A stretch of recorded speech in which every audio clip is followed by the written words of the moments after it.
Good evening and welcome to the West Covina City Council on August the 20th at 7:02 p.m. First of all, our invocation tonight will be led by Reverend Samuel Martinez from the Amazing Love Ministry of West Covina, and I will be leading the Pledge of Allegiance. Please all stand. Thank you, Mayor. Heavenly Father, we're so blessed to be residents of this city and citizens and residents also of this great country. We're blessed to be able to enjoy the freedoms that we're going to exercise this evening. So we start by saying that we want you, Heavenly Father, to protect our soldiers on foreign soil and those that are here domestically. Protect our police officers. And now we ask you, according to your word that says the principal thing is wisdom, we ask you for wisdom for our mayor, city council, and all those in authority in our city, all those who work for this blessed city, Father. And Father, we ask you for wisdom for every one of us, Father. And as we meet today to discuss, Father, give us gentleness of soul, Father, sensitivity of heart, and again, give us wisdom. Bless our businesses, bless this meeting, Father. And we thank you. God bless America, and God bless our beloved city, West Covina. In Jesus' name, amen. Amen. Please join with me in the Pledge of Allegiance. I pledge allegiance to the flag of the United States of America and to the republic for which it stands, one nation, under God, indivisible, with liberty and justice for all.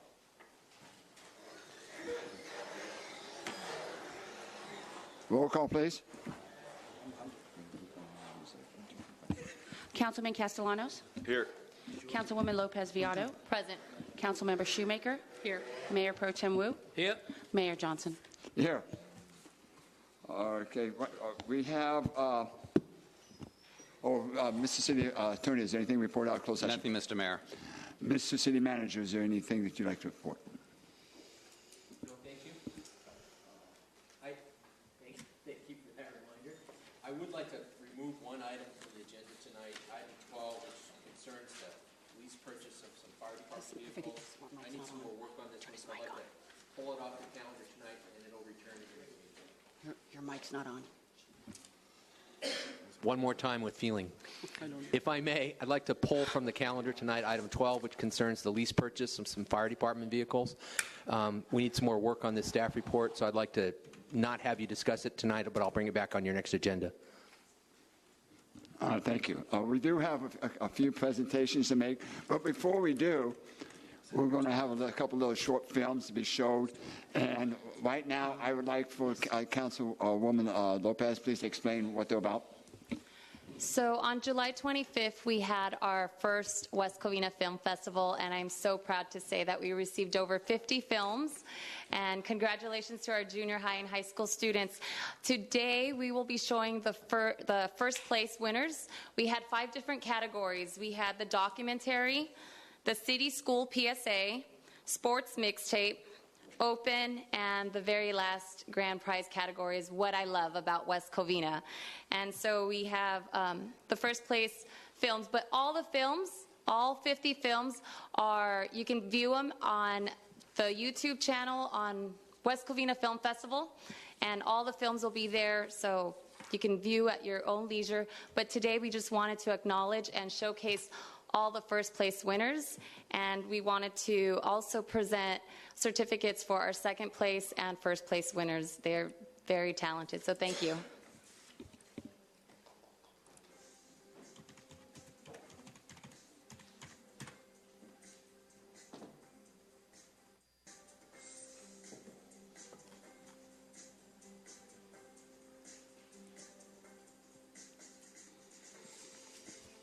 This is the first place winner for documentary.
and I can look under the microscope to find it.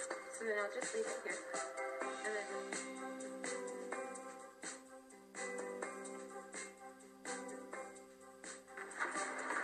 there you go. Whee! See how magical that is?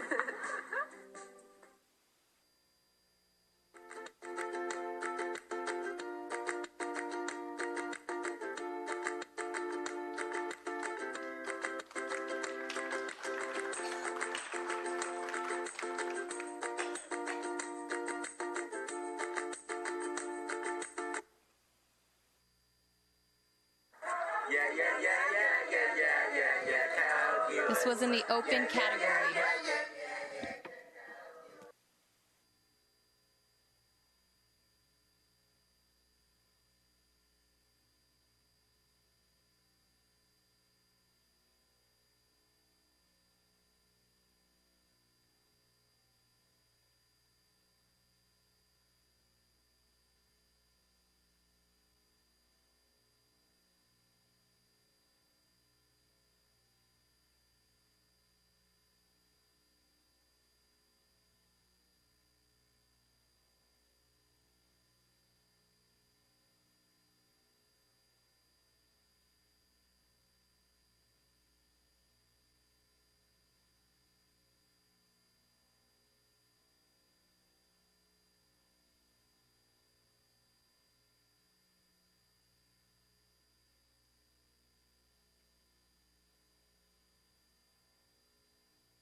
The last category, sports mixtape category.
And finally, what I love about West Covina.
Okay, this time I shall come down front, along with Councilwoman Lopez. We're going to present a few certificates.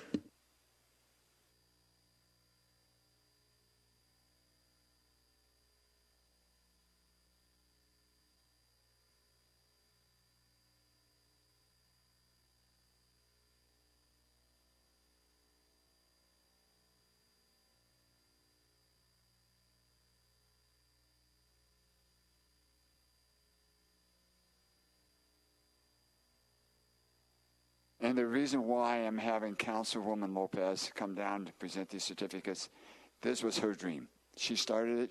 This was her newborn baby that she had born in West Covina. We're hoping that we can have it successful every year.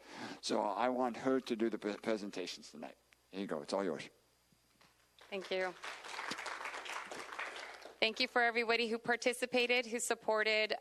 It was a nice event. The students were very joyful, especially the ones who won their cash prizes. I know the biggest winner, I'm not sure if he's here today. I know he was trying. A lot of these students were seniors, so a lot of the students are not able to make it today because they are off to college. So we wish them well with their academics.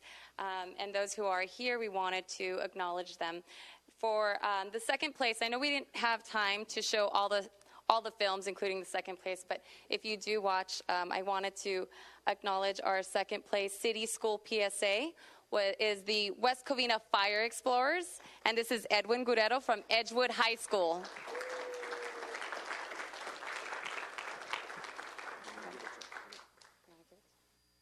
And so they did a fabulous job. If you want to know about the West Covina Fire Explorers, just check out the video, like I mentioned, on the YouTube West Covina Film Festival. And anything you wanted to say? That was a big group. To all of us explorers, we really appreciate everything you guys have done for us as a program. We wouldn't be able to run without the help of you guys. And Mr. Mayor Pro, Tony Wu, thank you very much for your guys' all support. We really do appreciate it.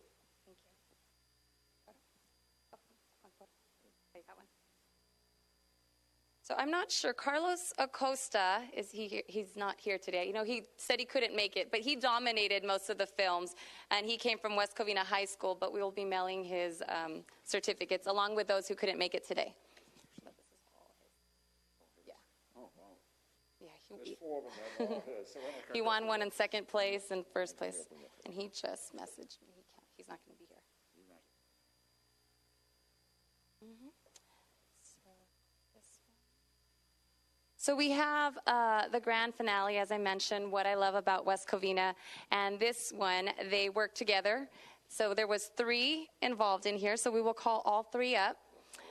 And this is first place category, What I Love About West Covina. Lauren Aquino from West Covina High School. Thank you. You can stay up here. We'll call all your friends. Julianne Wattis.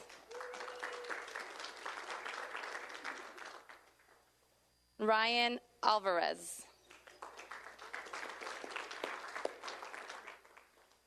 Do you want to say anything? Yeah, thank you for giving us the opportunity to win, and yeah. Yeah, we love West Covina. Yeah. It was a ton of fun, and it was a great opportunity for us to get closer and work together. And yeah, shout out to Mr. Loringer, our video production teacher. Take one. We'll take a photo.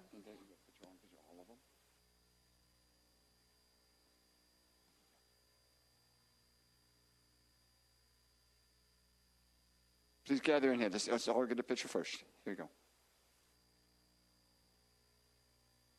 Oh, Carlos is here. Come up here, Carlos. Yeah, he made it. So he was our grand prize winner who dominated the whole film. He did the documentary. Of course, we didn't show it. That was second place. And the sports mixtape on second place. But also the Trash on Campus. He did that, and you actually have multiple categories, so we'll go ahead and take one photo. Anything you want to say? Stand in front, show everybody. You got all 4. Okay, I apologize I'm late. I was packing. I'm leaving college tomorrow. Hold on, let's get a picture with you. All your pictures. Okay, we'll take one.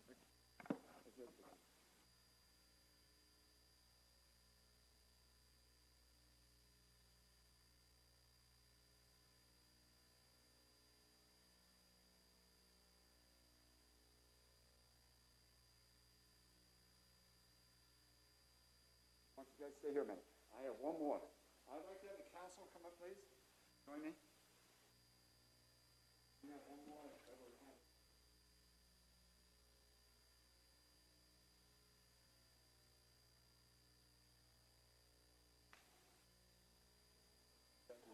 I know, I'm sorry. Very talented. And I don't have a microphone because I'm holding this because I don't want this person to see this until we present it. You know what? This is to a very special person, what they did for the city of West. I just want everybody to know how proud, as a council, we are of this person. City Hall. This here says, the City of West Covina resolution and commendation presented to Eddie Lopez for what she did for us. I'm not going to read all about Diaz, everything else. She can read it 1,000 times, but you know what? shows that, you know, how truly, how we feel about what she's done for the city. Hope that we can do the same. So, you know, It was a lot of work, a lot of time, volunteer time. It was worth it. as a council, we got together and did it. She really deserves it, okay? So this is for you. Let's have somebody back to take a picture with you guys. Okay?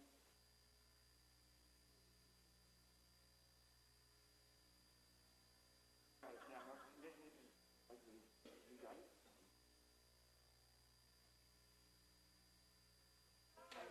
Thank you so much.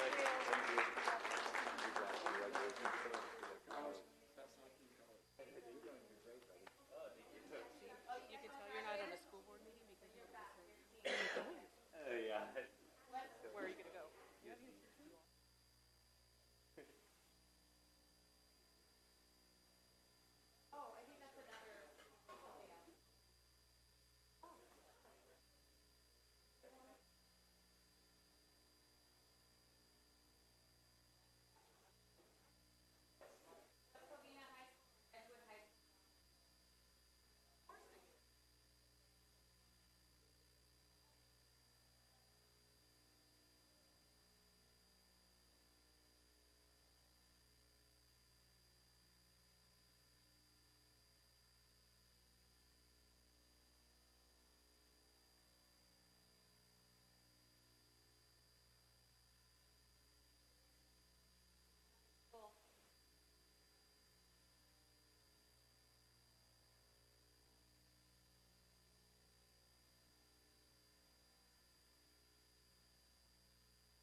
You're very welcome. What?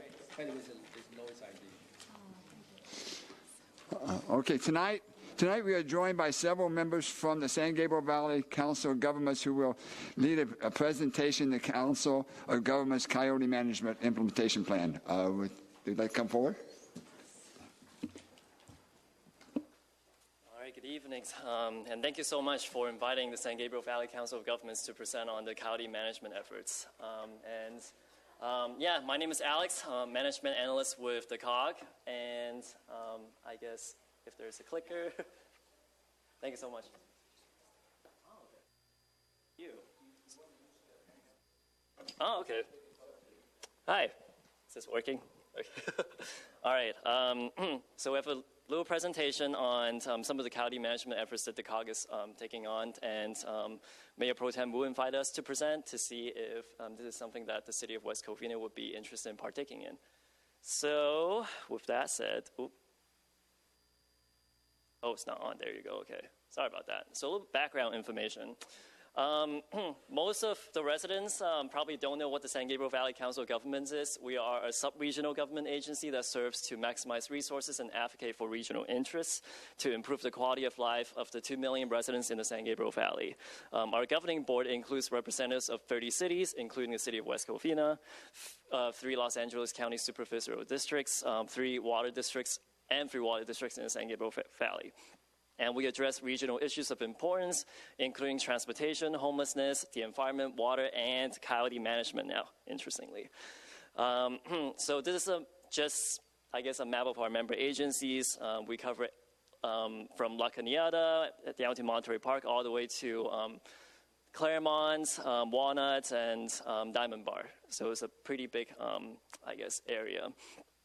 So recently, our member agencies have been experiencing an increase in human-coyote encounters. Several of our cities adopted coyote management plans to reduce human-coyote conflicts within their communities. However, many other member agencies do not have a CMP in place.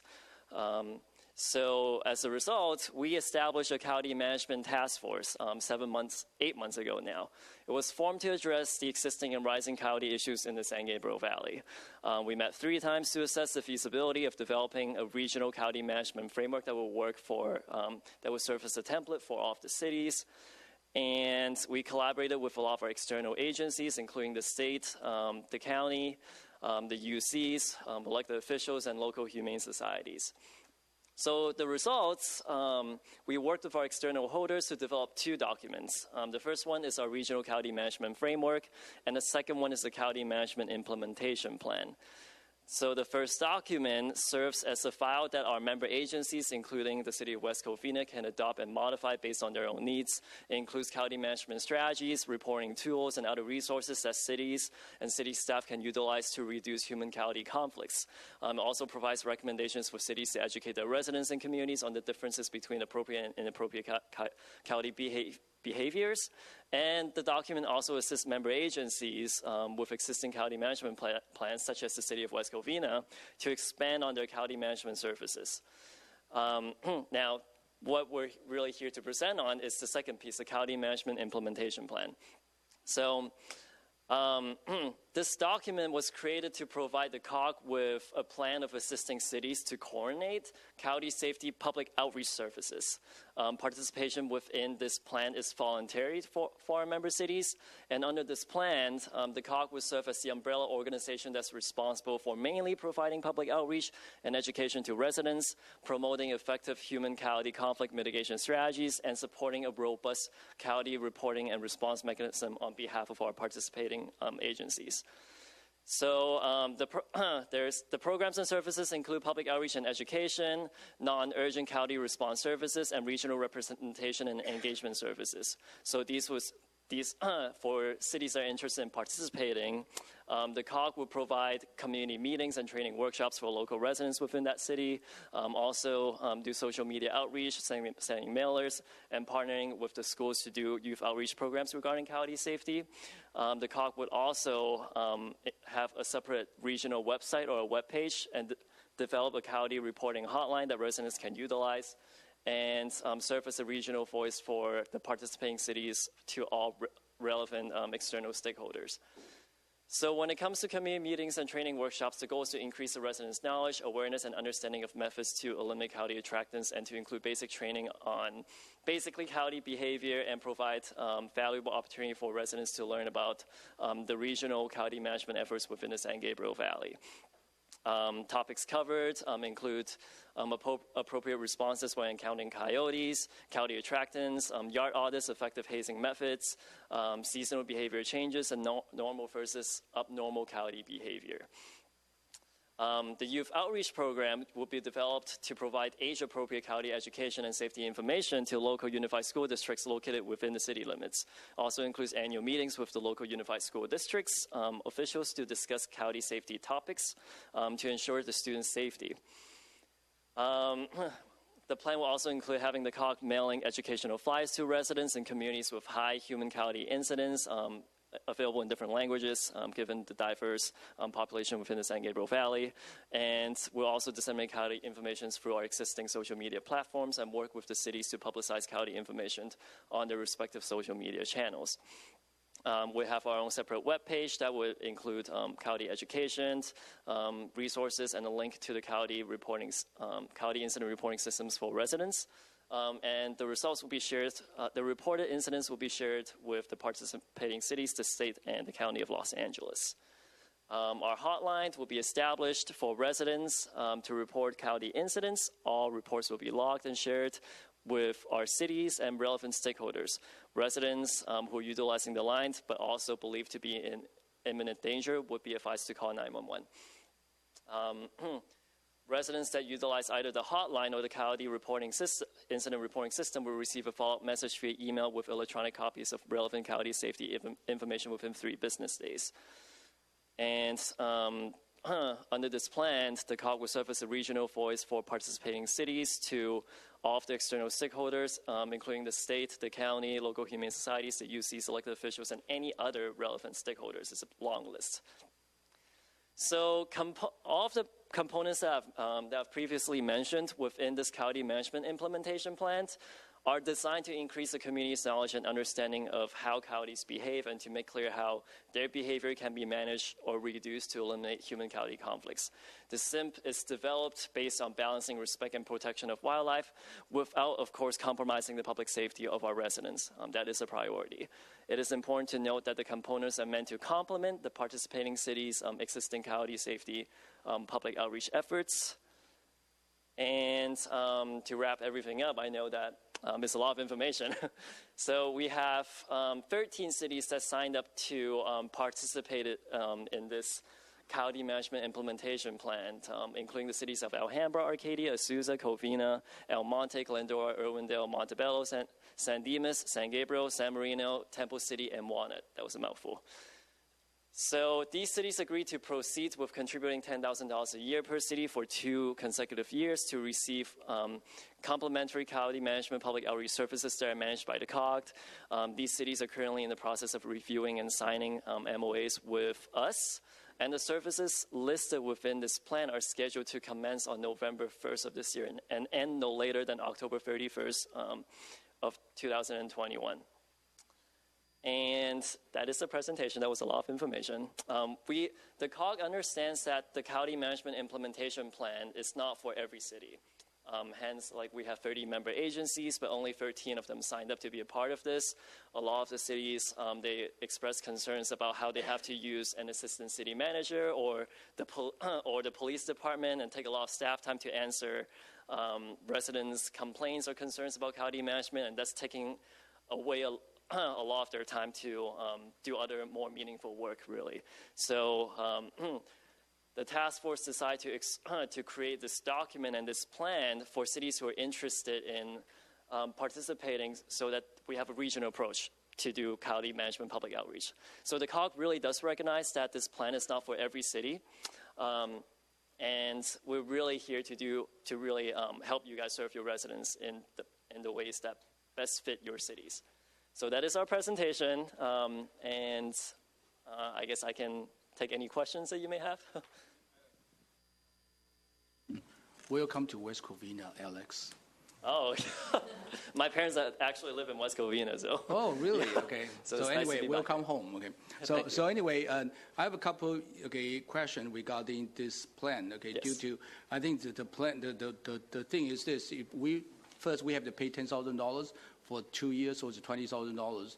And the value to get this $10,000, what I see, okay, not necessarily we can reduce the coyote population. Okay, so meaning this is more like I went to your COG, presentation, and here invite you to present to our residents to see what this is going to be helpful or not. Okay, so see, we want to adopt this, and we're subject to city council to see we are going to spend this money to join other cities. Sound like our surrounding city join, so that's my concern. So if they'll join and we don't join, then their coyote come to my city. Okay, so so this is one concern. So what we should do, so maybe, but we already have coyote plan in West Covina, so possible our plan may be better. So we don't know. So but we want to see all the options for our city, and to choose. But the one thing is this: sound like this plan more is education.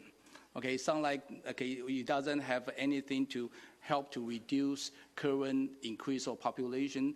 Okay, just last night I heard about my neighbor's cat screaming, and I can hear the coyotes howling, so that they're chasing my neighbor's cat. So I can tell this has become, and it woke me up like at 2 o'clock in the morning because they're hunting. So this is like, they never happened like this. So sound like, we have a lot of coyote going around, they're hungry, and they're chasing the pet, they're chasing not only the rodent, but they're chasing the small animal, our pet. So how can we reduce, but I don't see this in your plan. It sounds like it's a very all the education, and you try to do the youth outreach.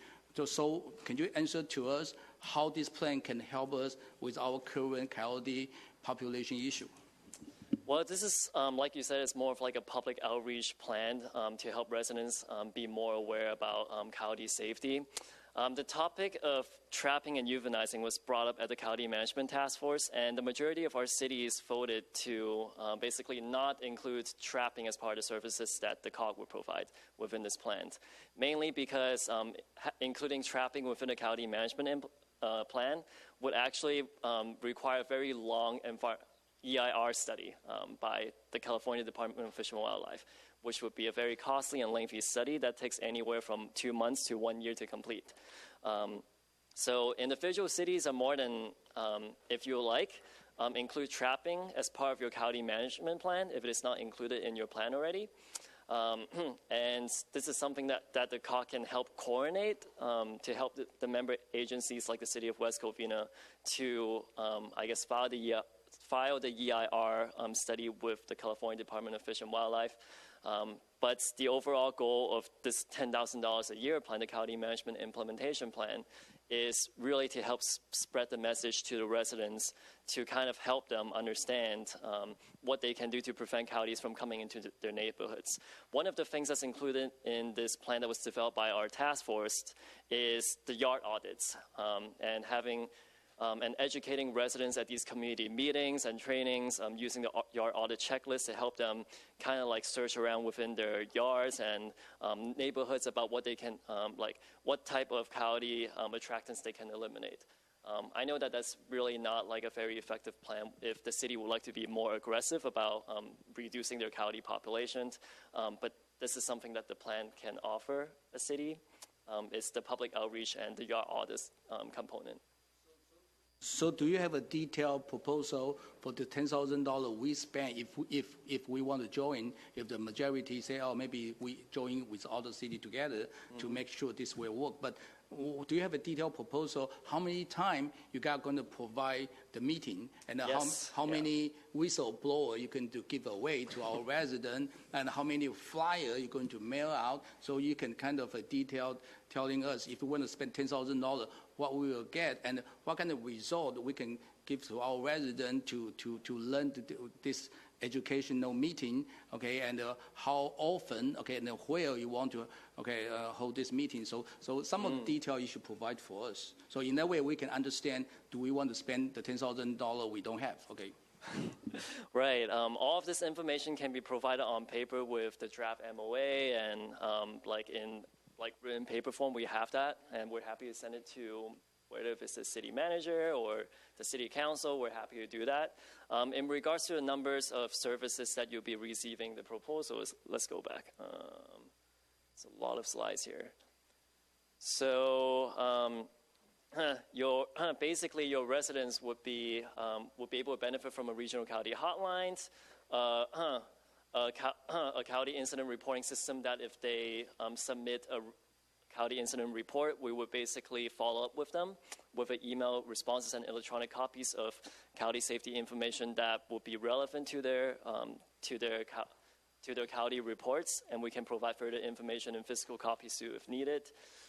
When it comes to mailers, we will mail educational flyers to residents in communities with high human coyote incidents. So what high human coyote incidents entail is if we receive more than 3 reports within a census block within 2 months.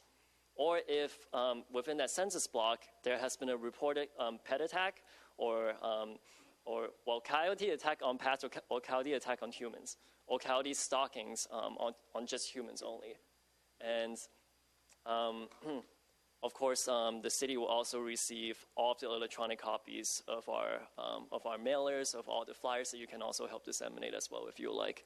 We'll have annual meetings with local unified school districts to discuss coyote safety topics. So this will include the school district that's located within the West Covina. We also provide youth outreach materials during these meetings for the schools to disseminate to students. When it comes to community meetings and training workshops, each city will receive 2 community meetings and training workshops a year.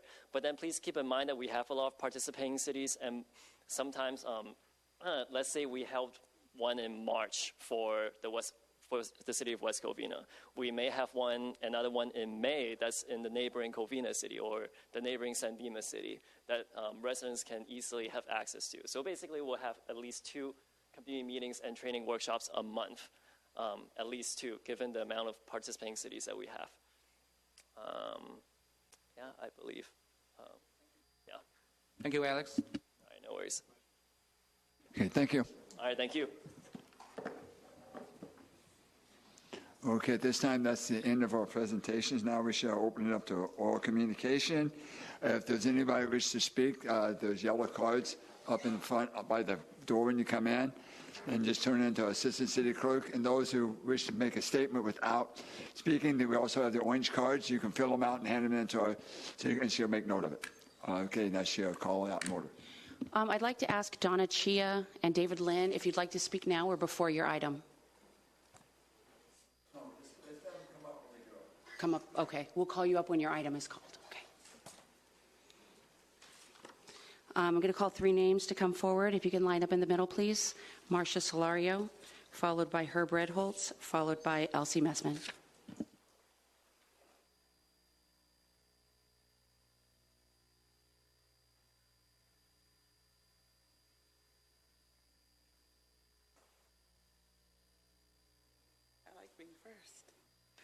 Good evening, Mayor, Mayor Pro Tem, City Council, staff, and residents here tonight. My name is Marcia Solorio, and I'm a 20-year resident of West Covina and the current chair of the Finance and Audit Committee. So I'm here tonight to talk about item 15, and my comments are in no way towards the applicants that are here tonight, hopefully to get appointed, but just as regards to how did we get here tonight. So I did send an email earlier today to Mr. Carmani, and I appreciate that his prompt reply, but I still had some additional questions that needed clarification. So although I've been on this committee a year, and this is my first committee I'm on for the city, it's not the first time I apply for a committee or a commission. Throughout the years, I've applied many times, was never called back, so it's fine. This is my time. So I'm pretty familiar with the process. Typically, we see on the website, city website, okay, here's a window, apply from this time to this time for this opening, and people submit their applications, and people are appointed. And this time, when I got the agenda for tonight's meeting, I was a little shocked to find that we were appointing members tonight, because I don't recall ever seeing a window for applications being posted. And so that was what my email was about tonight to Mr. Carmani. I said, did I miss something? I know we're busy. What happened? And so he did reply that it was posted and it's going to be addressed during the item. So I just wanted to reiterate that during the item, I think for the sake of the residents, we should talk about why that process changed from the last many years of doing that, because it makes it appear like we're not being transparent, and I know that's not the intent of however we came to today. And so I think for people in the future that would like to apply to be on a committee, this would be great information to have, that moving forward, hey, this is how you're going to find out about it. If it's only through the postings in the job postings, which is the only place I found it, then we could set up, I could tell people, hey, set up the alerts. This is the only way you're going to know about it. Because other than that, unless someone can show me otherwise, I did not find any information about that application window. So like I said, Mr. Carmani addressed my concern, and so I looked up the job posting, and I see that, and I feel like I kind of see that that's meeting your legal requirement, right, to regards to notice. But again, the change makes it seem like something happened, and we're not being truly transparent. So just let's address that, and then so in the future we can get maybe a few more applications. Okay, thank you.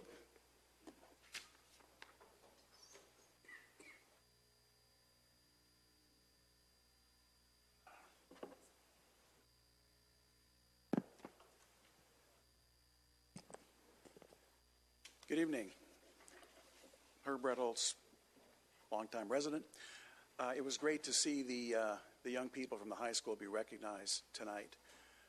It's encouraging to know that we have this type of youth in our schools, and I think the city probably has a good future with these kind of kids. Hopefully they'll stay here in West Covina and contribute to the continued success of the city. And kind of in that same vein, I'm really up here tonight to ask you to make a request that we memorialize and commemorate in some manner our friend and Commissioner Phil Kaufman, who recently passed away. I'm not suggesting that we rename a building after him, but a statue. But I am suggesting that perhaps we can look into some form of recognition in the, as a room, a wall, a bench, something, so that his many years of service can be memorialized in some fashion. So when people, they might say it's a bench, I mean, years down the road, well, this is dedicated to the memory of Phil Kaufman, who served the city, for so many years on this commission, and it can spur a conversation. It could even encourage others to want to serve in some capacity. So perhaps you could ask the Community and Senior Services Commission, on which he served with such distinction for many years, to mull this over and come back to you with some suggestions. It's, I think this was debated years ago as far as naming buildings. I don't know that the city ever even came up with a policy at that time, but I seem to remember that conversation 20 years ago, and it probably went away. But I think it would be the right thing to do. I mean, the mayors, the past mayors, and that's another level, I understand, but they're recognized in the community room with their pictures and so forth. And there's other, maybe even here, I don't know.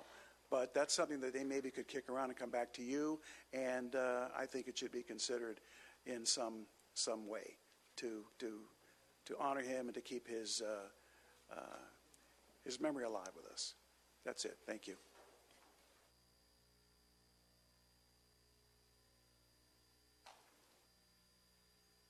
After Elsie Messman, I'd like to call forward Shirley Buchanan, followed by Birdie, followed by Angie Gillihan. Mayor, council, and staff, and everyone here tonight, excuse me, my name is Elsie Messman. I would like to update some of our residents as to what a few of our council and commissioners are doing to our city. Some staff have retired, some are fired, and some just left, leaving the city with no management. The few that left are our city manager, our city attorney, our finance director, human resource director, police chief, fire chief, plus regular employees. Items that are being passed by this council and commissions are only going to hurt the residents. The item in the paper said that raising the tax, it would bring in $9 million to the city. I would like to know where this figure was reached. Also, this tax is not only to support the police and fire, but it is put into the general fund, and it can be spent on anything the council wants. Mr. Grivich and other members of the committee have stated we don't have a revenue problem, we have a spending problem. And I'll repeat, a spending problem. Just look at the warrants list. This reminds me back in 2006, council sold land at BKK for $1.1 million and said it would bring in $5.3 million to the city. That was 13 years ago, and it brought in zip and $0 to the city.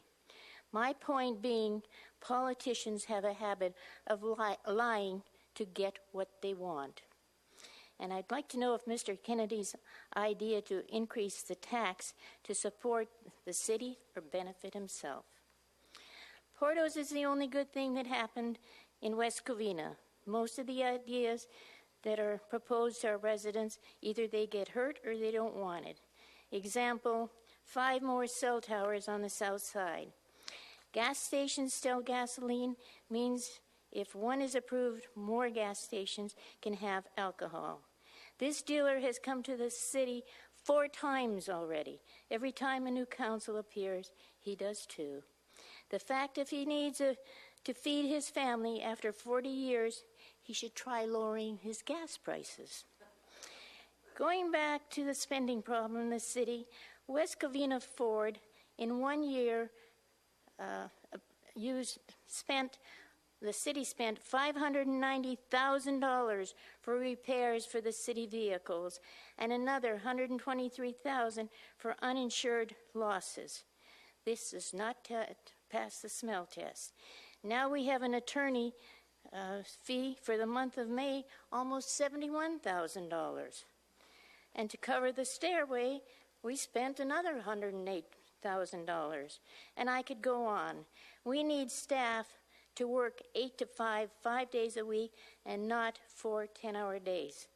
Cities should be here to serve their residents, not for their convenience. And how many amendments are we going to give to Jones and Myers, the attorneys? Look for another company. Seems like there is no oversight. This is the third amendment for this company. Something's wrong someplace. Now, regarding security lighting and cameras in the parks, this is a great idea, but here again, where is the money coming from for all the parks? This item should be put on hold until she can find the money to pay for it all. Here again, we have a spending problem. I rest my case.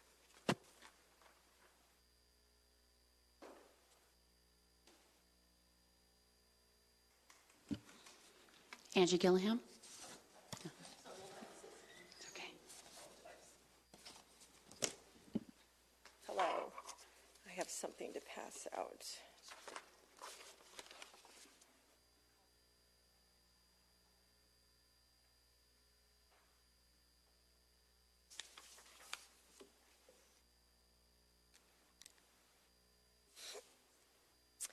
Hi, I'm here to speak about appointments and termination of commissioners.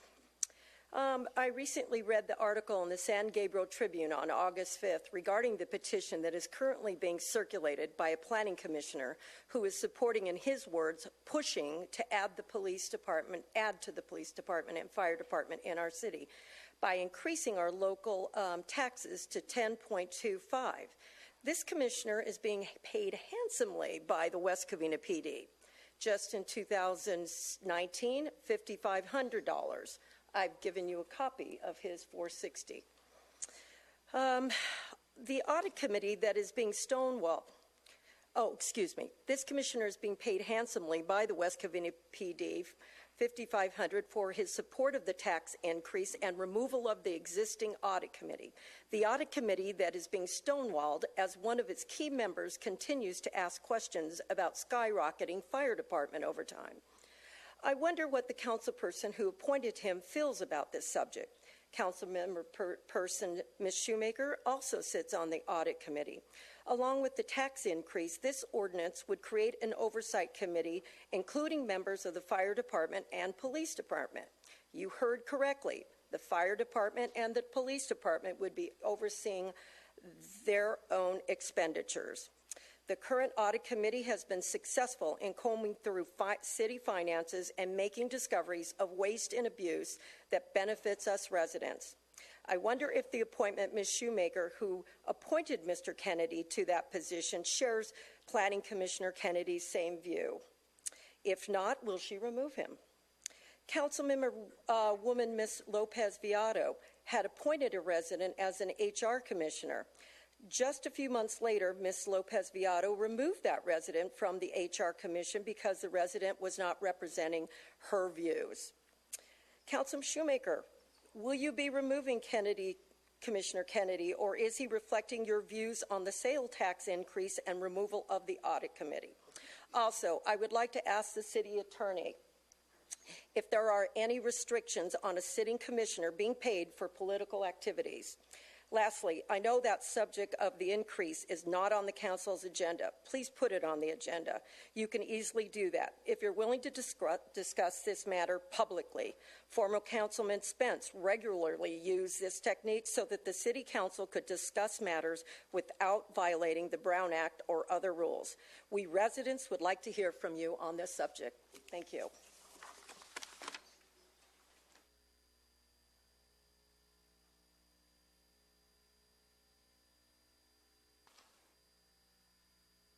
Good evening, Mayor, council members, and staff. I'm here on a subject that this is my third time on this subject, going back to the 90s.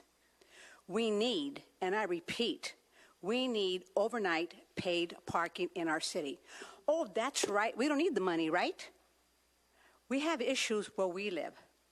Bone Park has overnight. Covina has overnight. Bone Park is coming over to our part of the city to park all night, so people with extra cars cannot park on our own streets. I've been on this, and we have people in my complex who have a second car, Now, example, one person took her car out today after the guy came to sweep. Then she put it back after 12, and that car is going to stay there for the next 2 weeks. What happened to our 72-hour ordinance? And I'm not blaming the police department because they are short of help.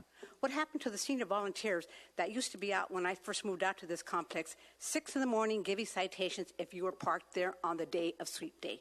What happened to the ones that would come when we tell them, hey, this car's been here, more than 72 hours. They, mark it, tag it, and 4 days later, they'll come and tow it. Something has to be done with our parking. This is, like I said, my third time since the early 90s. And I don't know why people, and the parking permit for a year is not that much. I have a carport, but I still have to get a parking permit for the fact that I still have to go to my son's house in West Covina. So I have to get a yearly pass. And if I can afford a little yearly pass and I got low income, I know everybody else can afford it. You go along Puente Avenue between Sunset, I'm going to say to Lark Allen. How many cars are crashed and parked there? Not minutes, it's months. Right now we have a car on Orange Avenue just north of Sunset, Puente. You say, okay, it's been there for 3 weeks. It had an accident. And, sure, you can call the cops, but what happened to our seniors, our, volunteers? I have not seen a car of a senior for 2-3 years in the city driving the streets. And those people start at 6 a.m. because us seniors get up early. So I know that's why they started early. I think it's sad. Our motto is West Covina Beautiful, not West Covina Ghetto. That's what I feel that I live in now. And Lloyd, you're our representative. I need to meet with you. You're going to walk the street with me. Today, I was running back and forth, taking pictures here and there and everywhere. And I would like to say to Chief Bell, I'm very proud of Sergeant Brian Daniels. He helped me on a lot of this. We got a big motorhome that sits out there 4 or 5 days. And guess what? The parking on that side of the street is 10 p.m. to 6 a.m. We got cars there parked all day and all night. Why aren't they ticketed? Granted, we do not get that much money when the officer has to give a ticket like that. But if we had overnight parking, all that would come back to us, to the city. And I'm sorry, but you know what? The city is declining. I've been here 48 years. And I've done a lot through the city with traffic lights and whatever. But I don't know. We're getting new generation of people. I don't want overnight parking. Well, then don't put your car out in the street for more than 72 hours.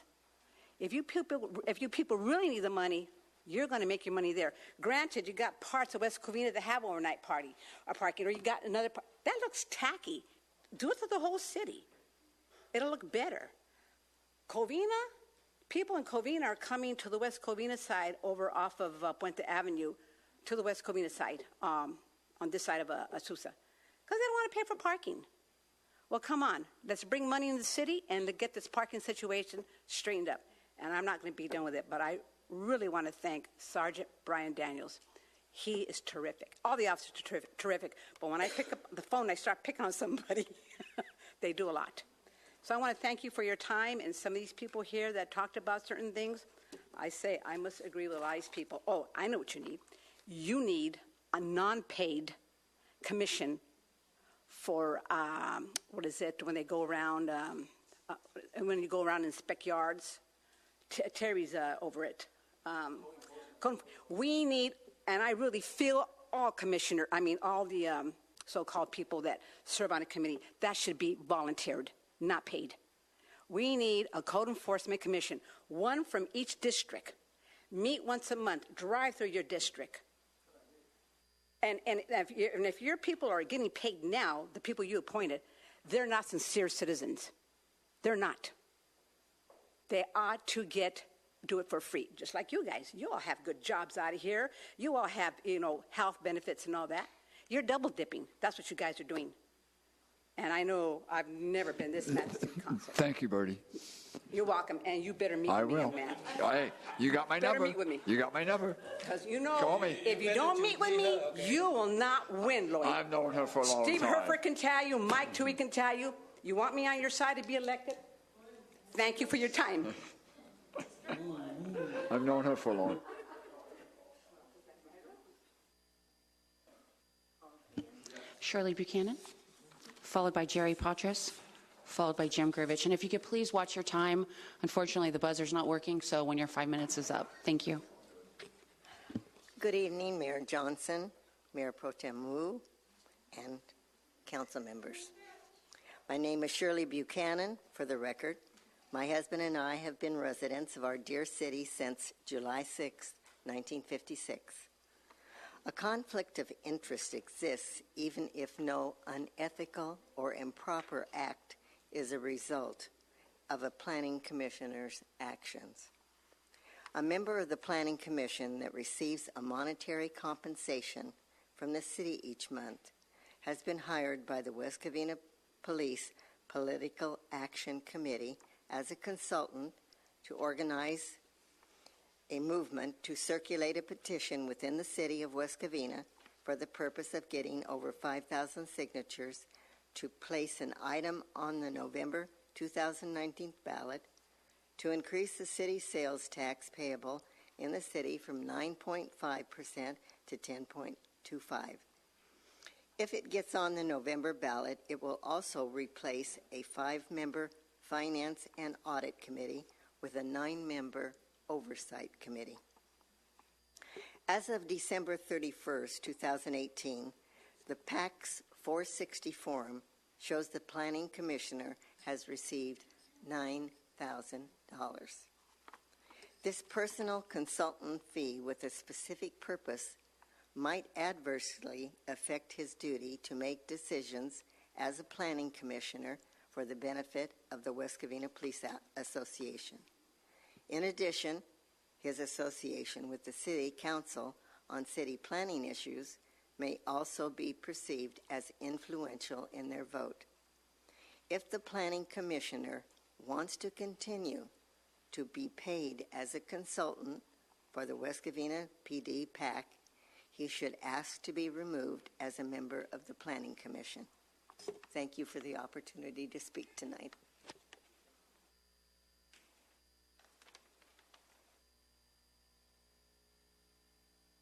Jerry Poitras.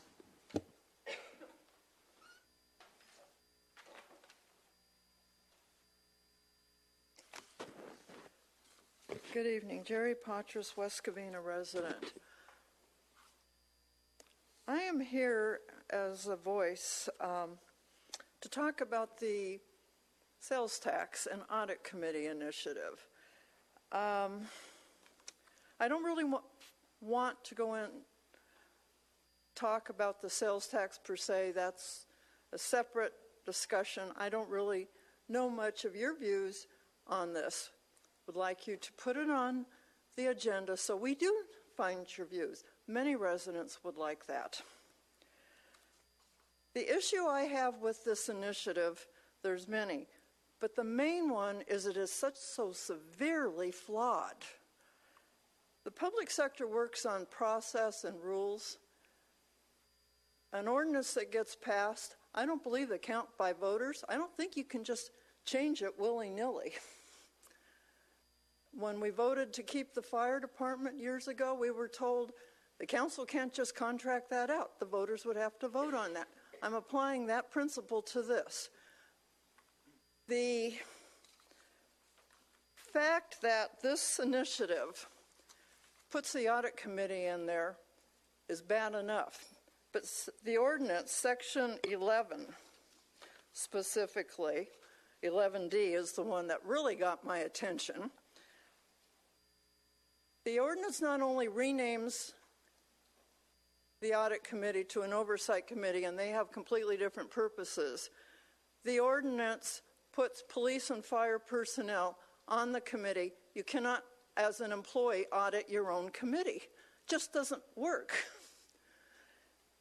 Moreover, the audit, section 11D, has a clause where for the council, any council, to change that ordinance, to change the purpose or the committee membership, the police union president has to approve it. Then they consult also with the fire union president. So the council basically has to get the union president to approve it. That's severely flawed. Now, where I worked one time, we actually had a board of trustees approve something along those lines. Happened to be with police, happened to be with overtime, where my district gave the police the decisions, the authority to handle the overtime. Guess what happened with the budget? Boom! This is a severely, severely flawed ordinance. Please, council, get out in front and start leading on this. I don't care what the politics were that got you elected. I don't care what your campaign promises were. This needs to have your input. You represent us. You have to balance the business interest with the taxpayer resident interest with the employee interest. This ordinance is flawed and should not make it to a ballot. Should not get the, that's my objection on the social media platform, the flawed ordinance. We have Mr. Carmody, who's working on changing the city to a contract city. We have Mayor Pro Tem Wu, who has a plan to reduce overtime. I don't see why this has to be rushed. I understand timelines, but to put a flawed ordinance in, the only way we're going to change it is to vote it out again, and that isn't going to happen. Thank you.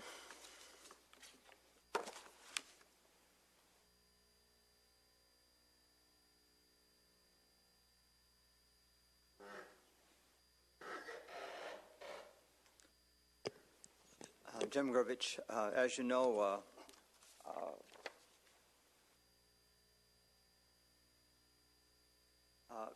I normally have an overhead, but we had some technical difficulties in getting it here tonight, so it will not be available for the audience. I apologize to the audience for that. I'm actually here primarily because of an article I read in the San Gabriel Valley Tribune on August 5th.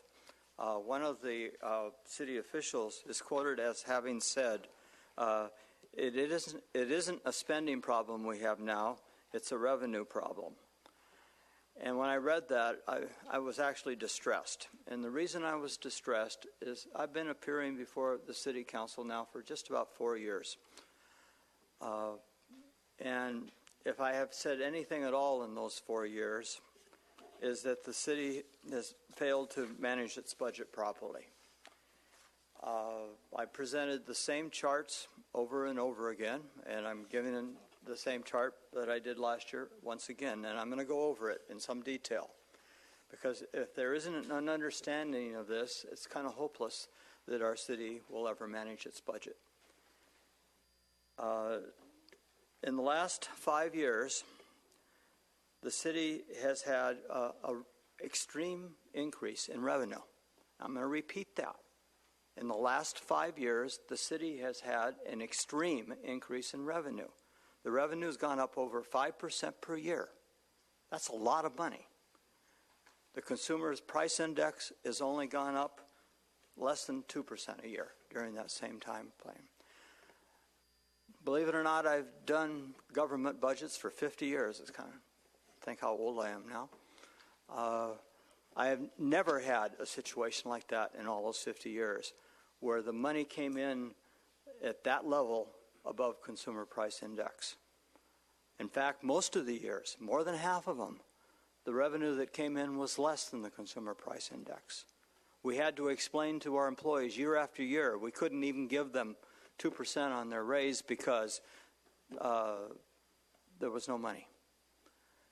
And yet, this city is blessed with so much money.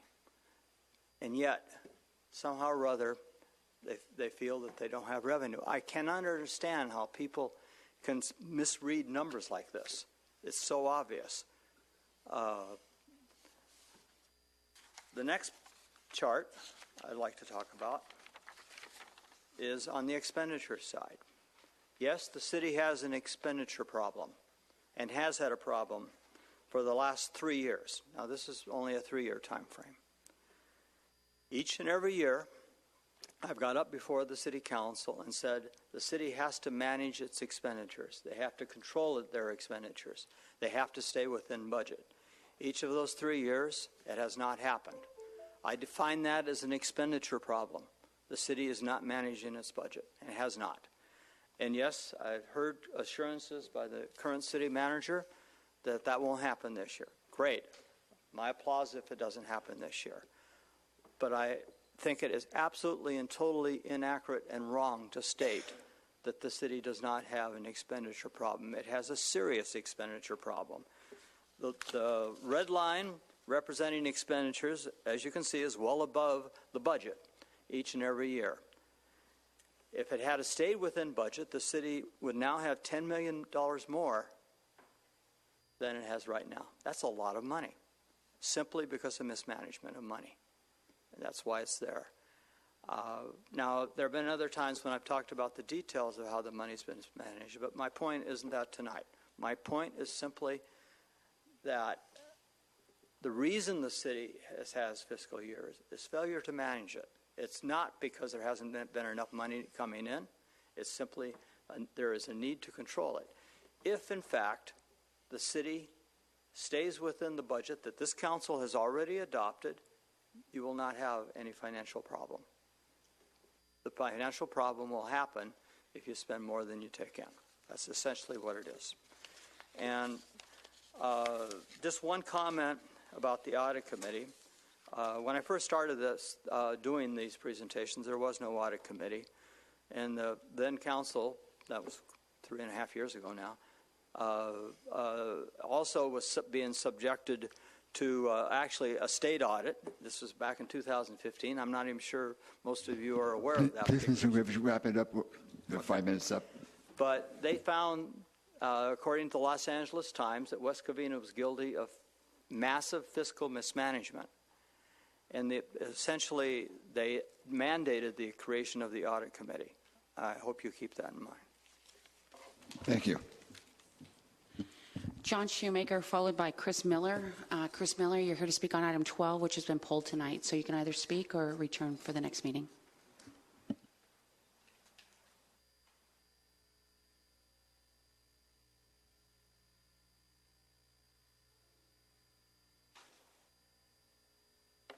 First of all, I'm going to speak on behalf on a couple items on Glenn Kennedy, who's currently in the hospital, and he'll be going through some additional cancer surgery tomorrow.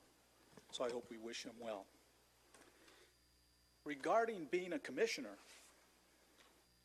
a planning commissioner, Mr. Kennedy assured me that the next time the West Covina Police Officers Association or the West Covina Firefighters Association comes before the Planning Commission for a variance for a building or a project they have, he will recuse himself, because that's the only thing he can do as a planning commissioner.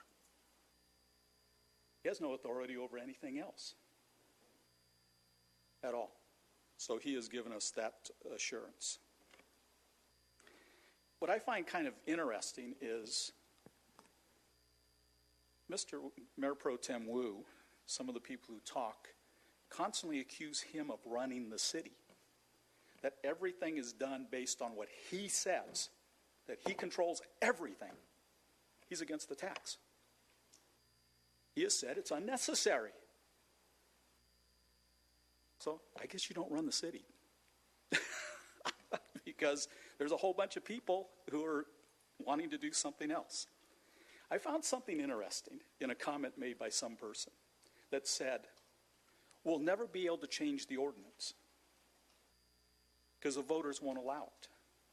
Well, isn't that saying the voters are saying they may want this? The voters.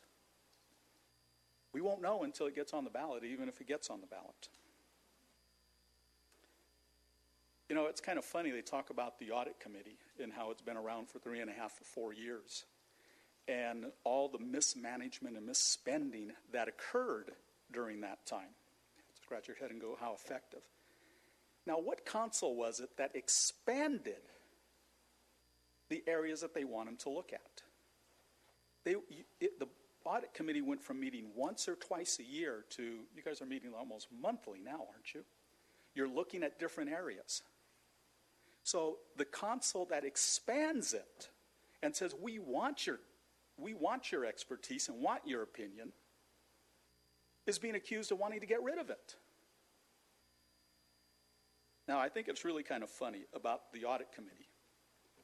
I don't hear them demanding that the city treasurer be removed from the audit committee. The city treasurer is the top person in the finance department.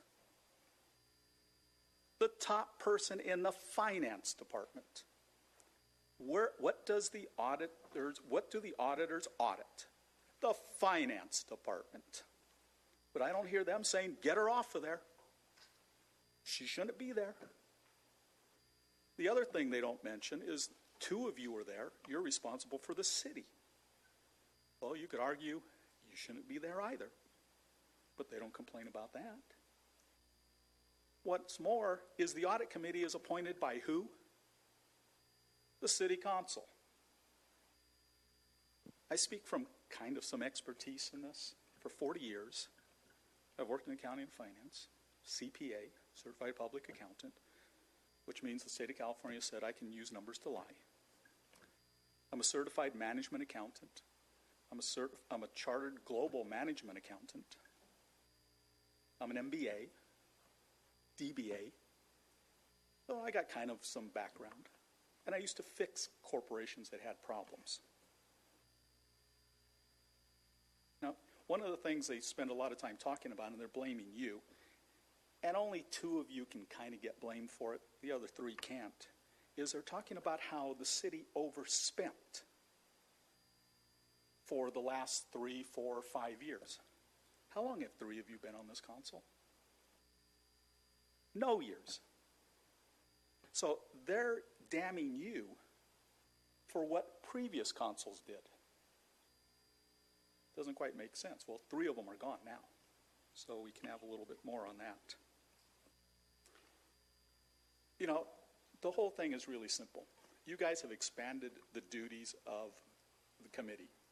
You can get rid of the committee like that. 3 votes, that's all it takes. Well, if they're so concerned about it, if this thing gets to the ballot and gets passed, you can solve it real easy. You create a finance committee and give them the same damn duties. Problem solved. Thank you.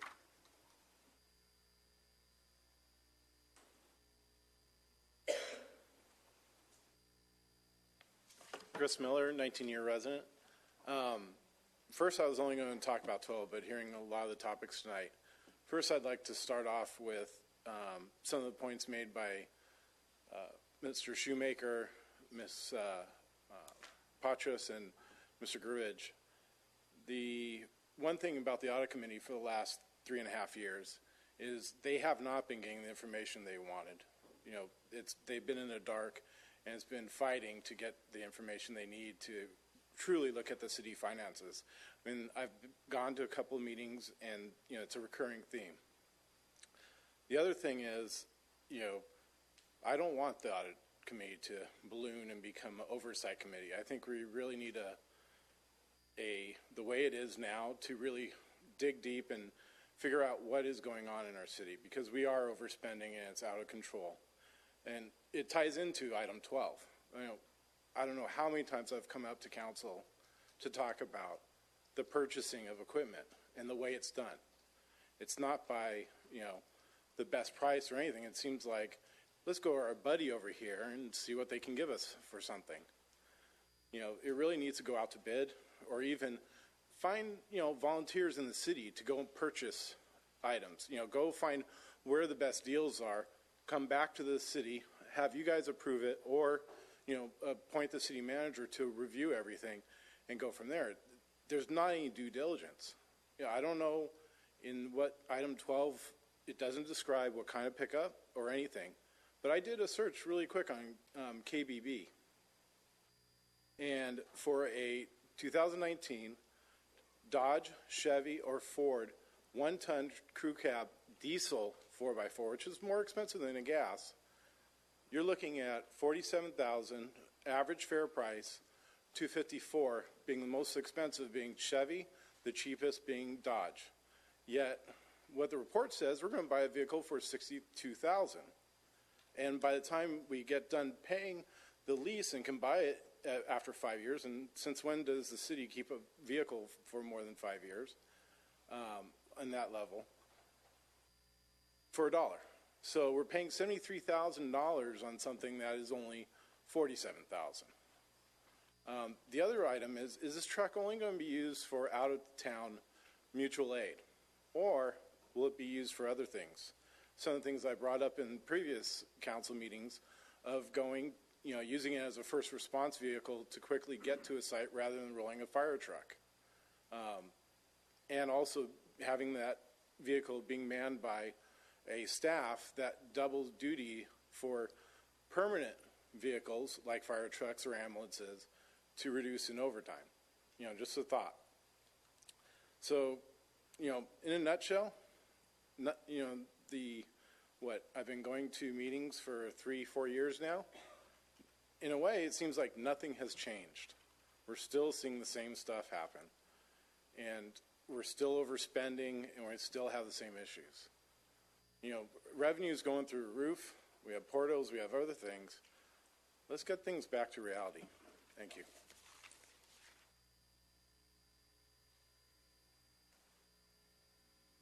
We have no more speaker cards.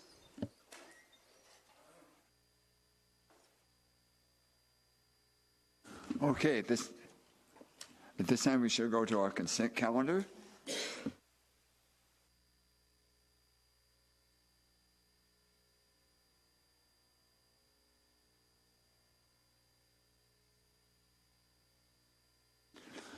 Okay, on the consent calendar we have 3 items that's going to be polled. Item number 3, item number 5, and 3 and 5 are going to be polled by myself, and number 7 is by Councilwoman Lopez. So if there is, do we have a motion to accept the balance of 1 through 14? So moved. Do we have a second? I'll second. Okay, we have a roll call. Councilman Castellanos? Aye. Councilwoman Lopez Viado? Aye. Councilmember Shoemaker? I am an aye except for items number 4 and 8, which I'm voting no. Mayor Pro Tem Wu? Aye. Mayor Johnson?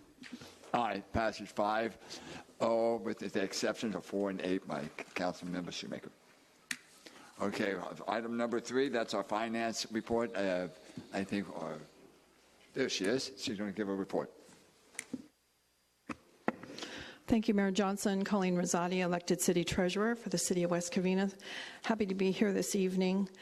I'm recommending that the City Council receive and file the investment report for the month ending June 30th, 2019. The investment report presents the city's and successor agencies' cash and investment for the month of June 30th, 2019. This report is in compliance with California Government Code 5646 regarding the reporting of detailed information in reference to our securities, our investments, and our monies of the city. All investments contained in this portfolio are fully in compliance with the Government Code 53601 and the city's investment policy as its type of investments that are allowed. The city's investment policy was last reviewed and adopted by the City Council on July 2nd, 2019.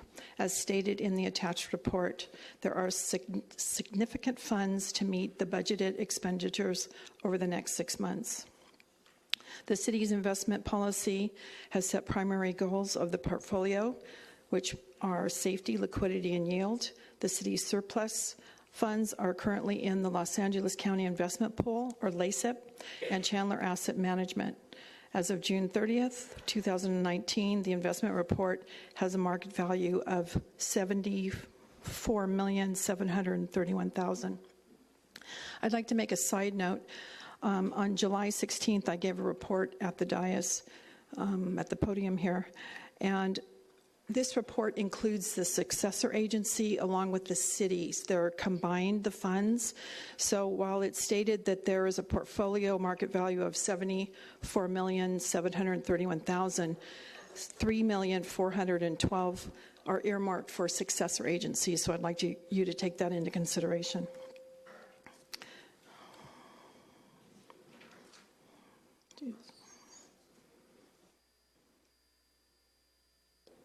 Just a couple things that I wanted to do a quick update on, given my report on July 16th. The LACIP account, which is the LA County Investment Pool, ending April 30th of 2019, had a balance of $19.8 million. At the end of June, we have $37.3 million. This is an increase of $17.5 million. What caused the increase are a couple things. Finance moved some of the funds that were in the general account, and you may remember that there were some large balances April and May. And we also had an increase of funds of about $12 million in property taxes during the month of April and May, which helped bring the balance to the $37.3 million. Currently, LACIP has a current rate of interest of 2.19.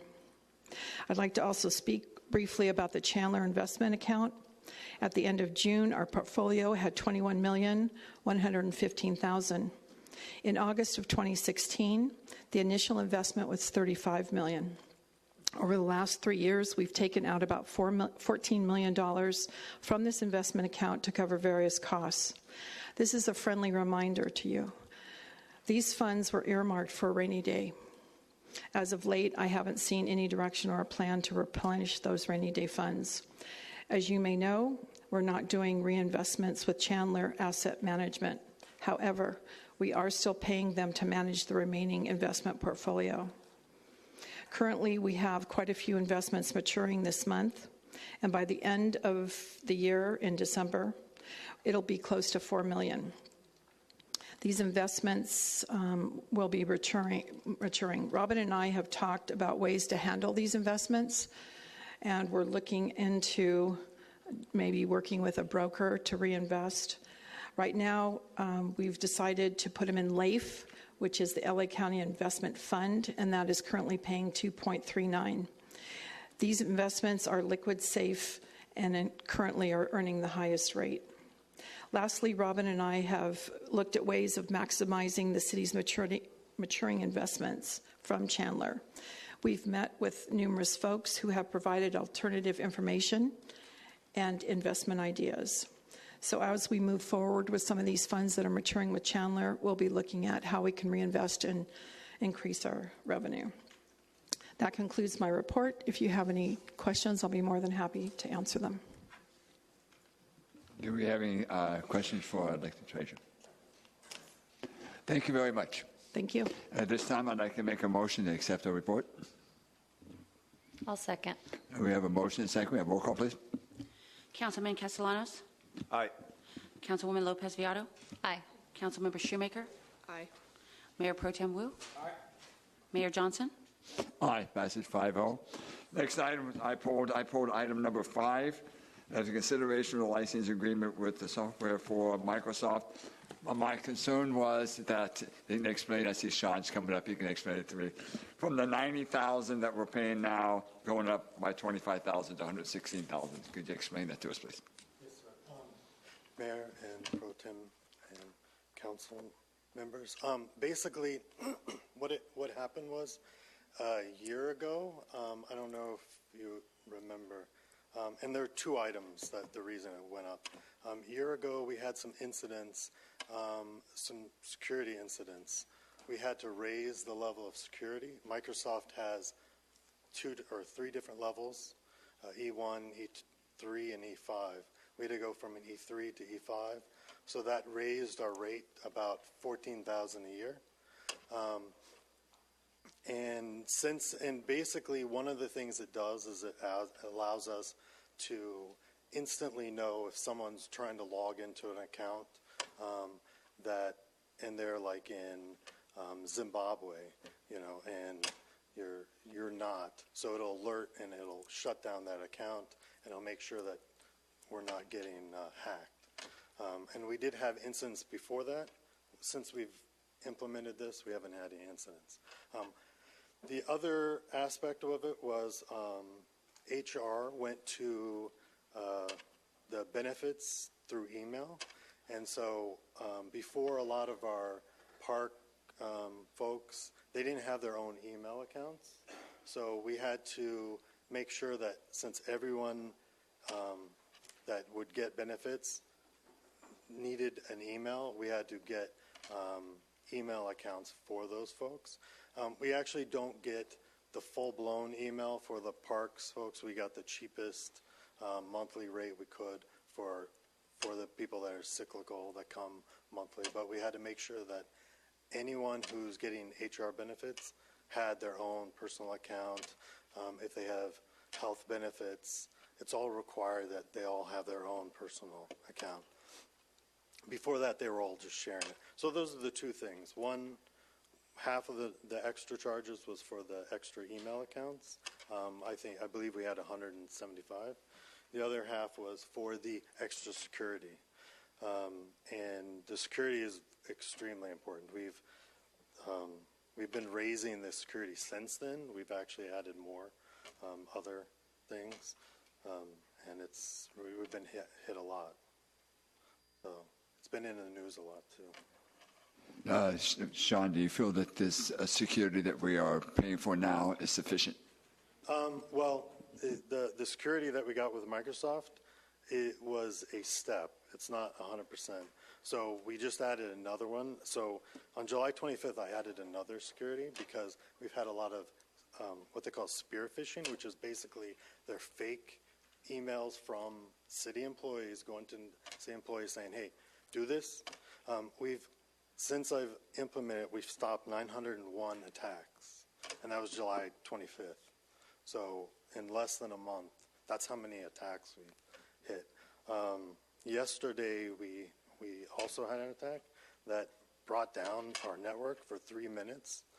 But basically, because of the layers of security, it just booted back up and came right back up. So I know I had one about a month ago, one of those type of emails that you said like that. It went to a couple people, and it wasn't from me. So right, I do understand. It's about a month in July, so it was. I understand. So I'm okay with that. There's no problem. Councilwoman Schmick. I just wanted to follow up on the security, because there are a lot of firms that specialize in security. Microsoft is not necessarily great when it comes to security. So I was wondering, before we just decided to increase using security under Microsoft, what other companies we looked at, what other options we looked at. Barracuda is great for email, but which is, we've now started, but why haven't we looked at something else to protect our systems? So that security is specifically for O365. So it is just for the O365 email. No, I know Barracuda is. What I'm talking about is Microsoft security. You can buy security that protects your system. Right. No, we don't use Microsoft for our systems, actually. We use ESET. So we have looked at other systems for like all of our systems. Then why was somebody able to bring our system down for 3 minutes yesterday? So they attacked, we have actually multiple layers of firewalls. They attacked the one that's outside of our domains and caused it to reboot. So we're looking into it. I have another vendor coming to take a look to figure out what happened. ESET usually prevents things like that, so is it a problem? No, with it's ESET? outside of that. ESET, it would. You're saying we have a server somewhere else that somebody else is managing for us? What are you talking about when you say outside server? So firewall is, it actually connects to Frontier. So Frontier to ours, that's where they were able to. They didn't actually get into anything. They weren't able to do anything other than. So they got in through Frontier's firewall to reach our firewall. Yeah, well, Frontier's internet. Because our system should be secure enough that they can't get through Frontier to us. Well, Frontiers are linked to the internet. So I understand that. Right. And did you talk to Frontier about why this occurred? Right. So we are investigating with other, but they did not get into our system. They only got to, like I said, we have multiple layers. So when they hit that firewall, it caused it to momentarily glitch, but then it came back up. Yeah, but that's an issue if it got to our system enough to cause a momentary glitch. But the way it works is, so you have a vendor that provides your kind of like your your connection to your house, right? Your internet comes to your house. They're coming through the internet, which is open. So they're not coming from Frontier. They're coming from just the internet in general. Mm-hmm. So, but we are investigating. I believe me, I do not stop. Like, we only had one set of firewall. I added the other one to add another layer.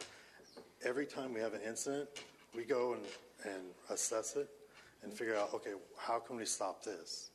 Because it's the FBI released on Monday the report that 23 cities in Texas were hit.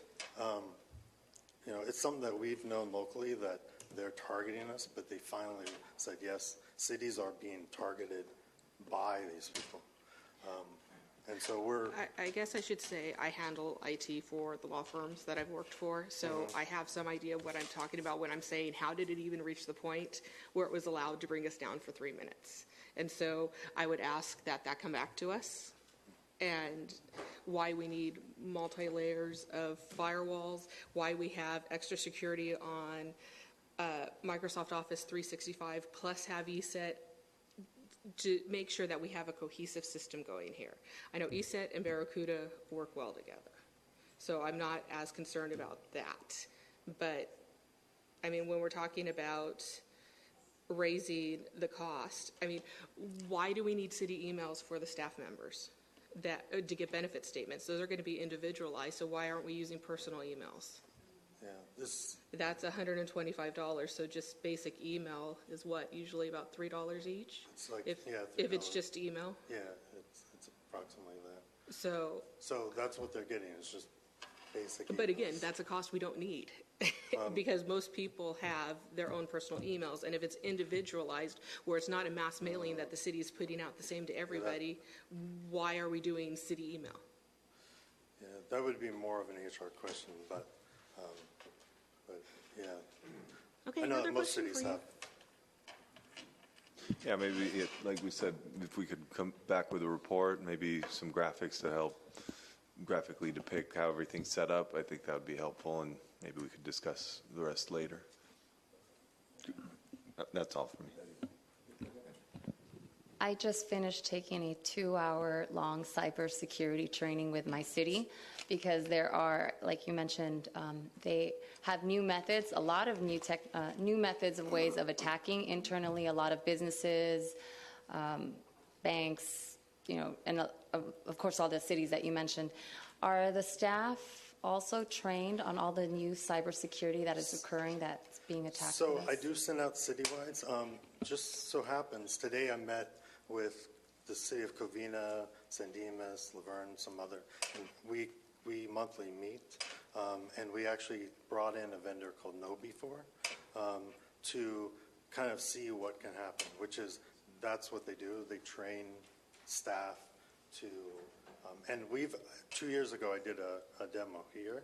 It's very successful, but it does cost money, and so we were hoping that maybe if the cities around here we all kind of group together, maybe we can save some money and kind of help each other out. But we just met this afternoon in San Dimas to kind of figure out how can we train staff, because that's the biggest door. Like I can put as many layers as I want, but as soon as someone brings a flash drive in with stuff on it they shouldn't, then I can't stop that.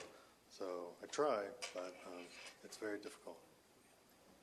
That was an online training, and it did discuss a lot of those things, and you're not able to just, you had to actually pass it like 90%. So I'll probably send that to you, or if that's to make sure they can. But it discusses all of those things that you mentioned that where they can infiltrate, and be surprised there's new ways. The newest way is just talking to people. That's they just call up and try to get you to do stuff. So there's so much information out there. It's really hard to keep safe. What backup system do we use? We use Veeam.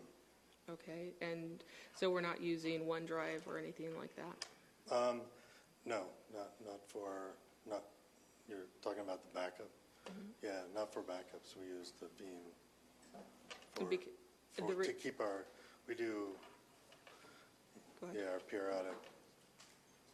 And it has enough of a block that if somebody gets infected, it doesn't affect the backup like OneDrive will? Well, so we do incrementals, and so basically we do full backups, and then it's incrementals. So we have enough backups that we can kind of go back through. Well, the reason I ask is because I saw one situation. It was a law firm actually who had a backup system, but then was also using OneDrive. And when the system got infected, it infected the OneDrive files. So they couldn't pull the files down from OneDrive and restore them because they were infected also. So I was just wondering if we have that built in so we don't have to worry about it. Yeah, Veeam is capable of doing that. We haven't really implemented OneDrive as a repository for our data. Other people right now are directed to, if you want to share something, you could use OneDrive, but it's not a repository that we're saving. Great. We're saving all on-prem. Great.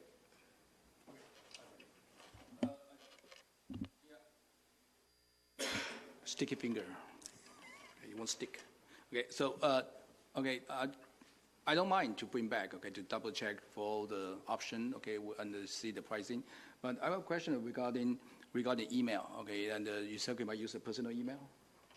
Okay, I think my company, everybody have to use company email and only strictly for company use. So I think, okay, we need to, the city use, the city staff working for the city, they need to use the city email, okay, and and by the security and confidential in control. So I don't think we should mingling, okay, with a personal email thing, and compare using the city email for the city business. So I think, remember the White House, okay, they're talking about the using the email, personal email. I think it's become a potential issue. So that's why I don't know, is that, okay, equal to our city using the personal email to do the government thing. But again, okay, I don't want to use the personal email because potentially you got virus, okay, this and that, and you're mingling with your personal life and the government staff thing. For me, it was the people that we're giving city emails to, they don't have city emails. And the reason they want to give them city emails is because the HR department is sending like benefit statements to them, so personal documents to them. So it's city business in that it's related to the benefits through the city, but it's not city business like you and I, council members, or talking to the city manager or things like that. They're sending them personal information. And so it's not mass emails. Yeah. So there's another thing in that they were not getting our citywides, so they were not informed of like any events or anything, and there was an issue with, you kind of need to be fair for everyone. So those folks also were not included in anything that we're doing citywide. So it was those 2 points. But I get, they don't need citywide, they don't need email that much. That's why we kind of like try to do the cheapest as possible. But couldn't you create a mailing list with the emails they provide for that stuff? We're talking about, if you said it's $3 a month per email address, 125 email addresses. So I know it sounds ridiculous, but that's what, $375 a month, multiply it times a year. How many citywide emails are going out to justify that cost? So it's just a thought. And so I'll let everybody decide where they want to go on that. I would like to get more information on these numbers and what we're doing before moving forward with this item. One other thing to think about is, we're not there yet, but when we go to a digital timesheet, which hopefully will be digital everything, that would, if I had my way, you must have an account with the city. So it's, yeah. What's the timeline for that? Tomorrow, if I could get the money. Yeah, no, it's in the IT master plan. We just need probably a year when we get the funds.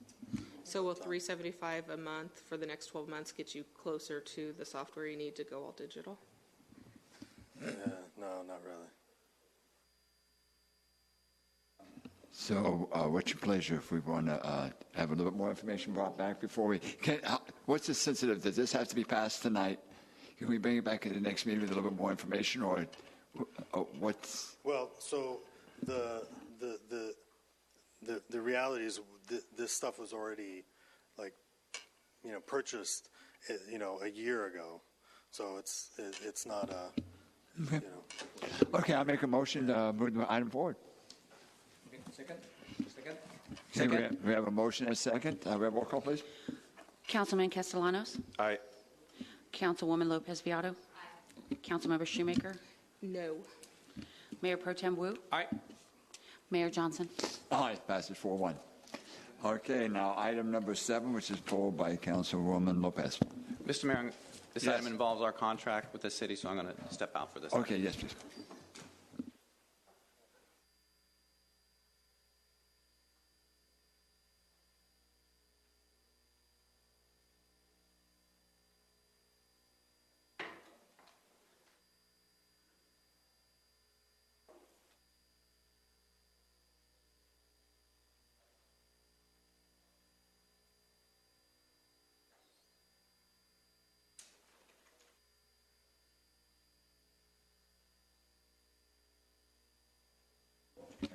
Okay.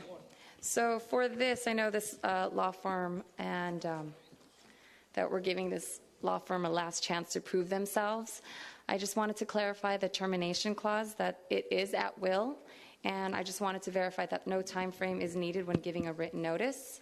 That's one. The second one, I wanted to include the evaluation and review of the firm's performance. That should be included. And number 3, the development of risk management team and their involvement with this. Thank you. Through the chair, if I may answer. The firm in this contract tonight would receive its third amendment to the retainer agreement for city attorney services. The original agreement contains those termination provisions. The city can conclude at its convenience when it chooses. Those other 2 items, performance review and participation on the city risk management team, I'd be happy to amend this agreement to include those provisions. If you'll approve it tonight with authority for the city manager to negotiate and execute with those terms added, I'd be happy to do so. Okay, thank you.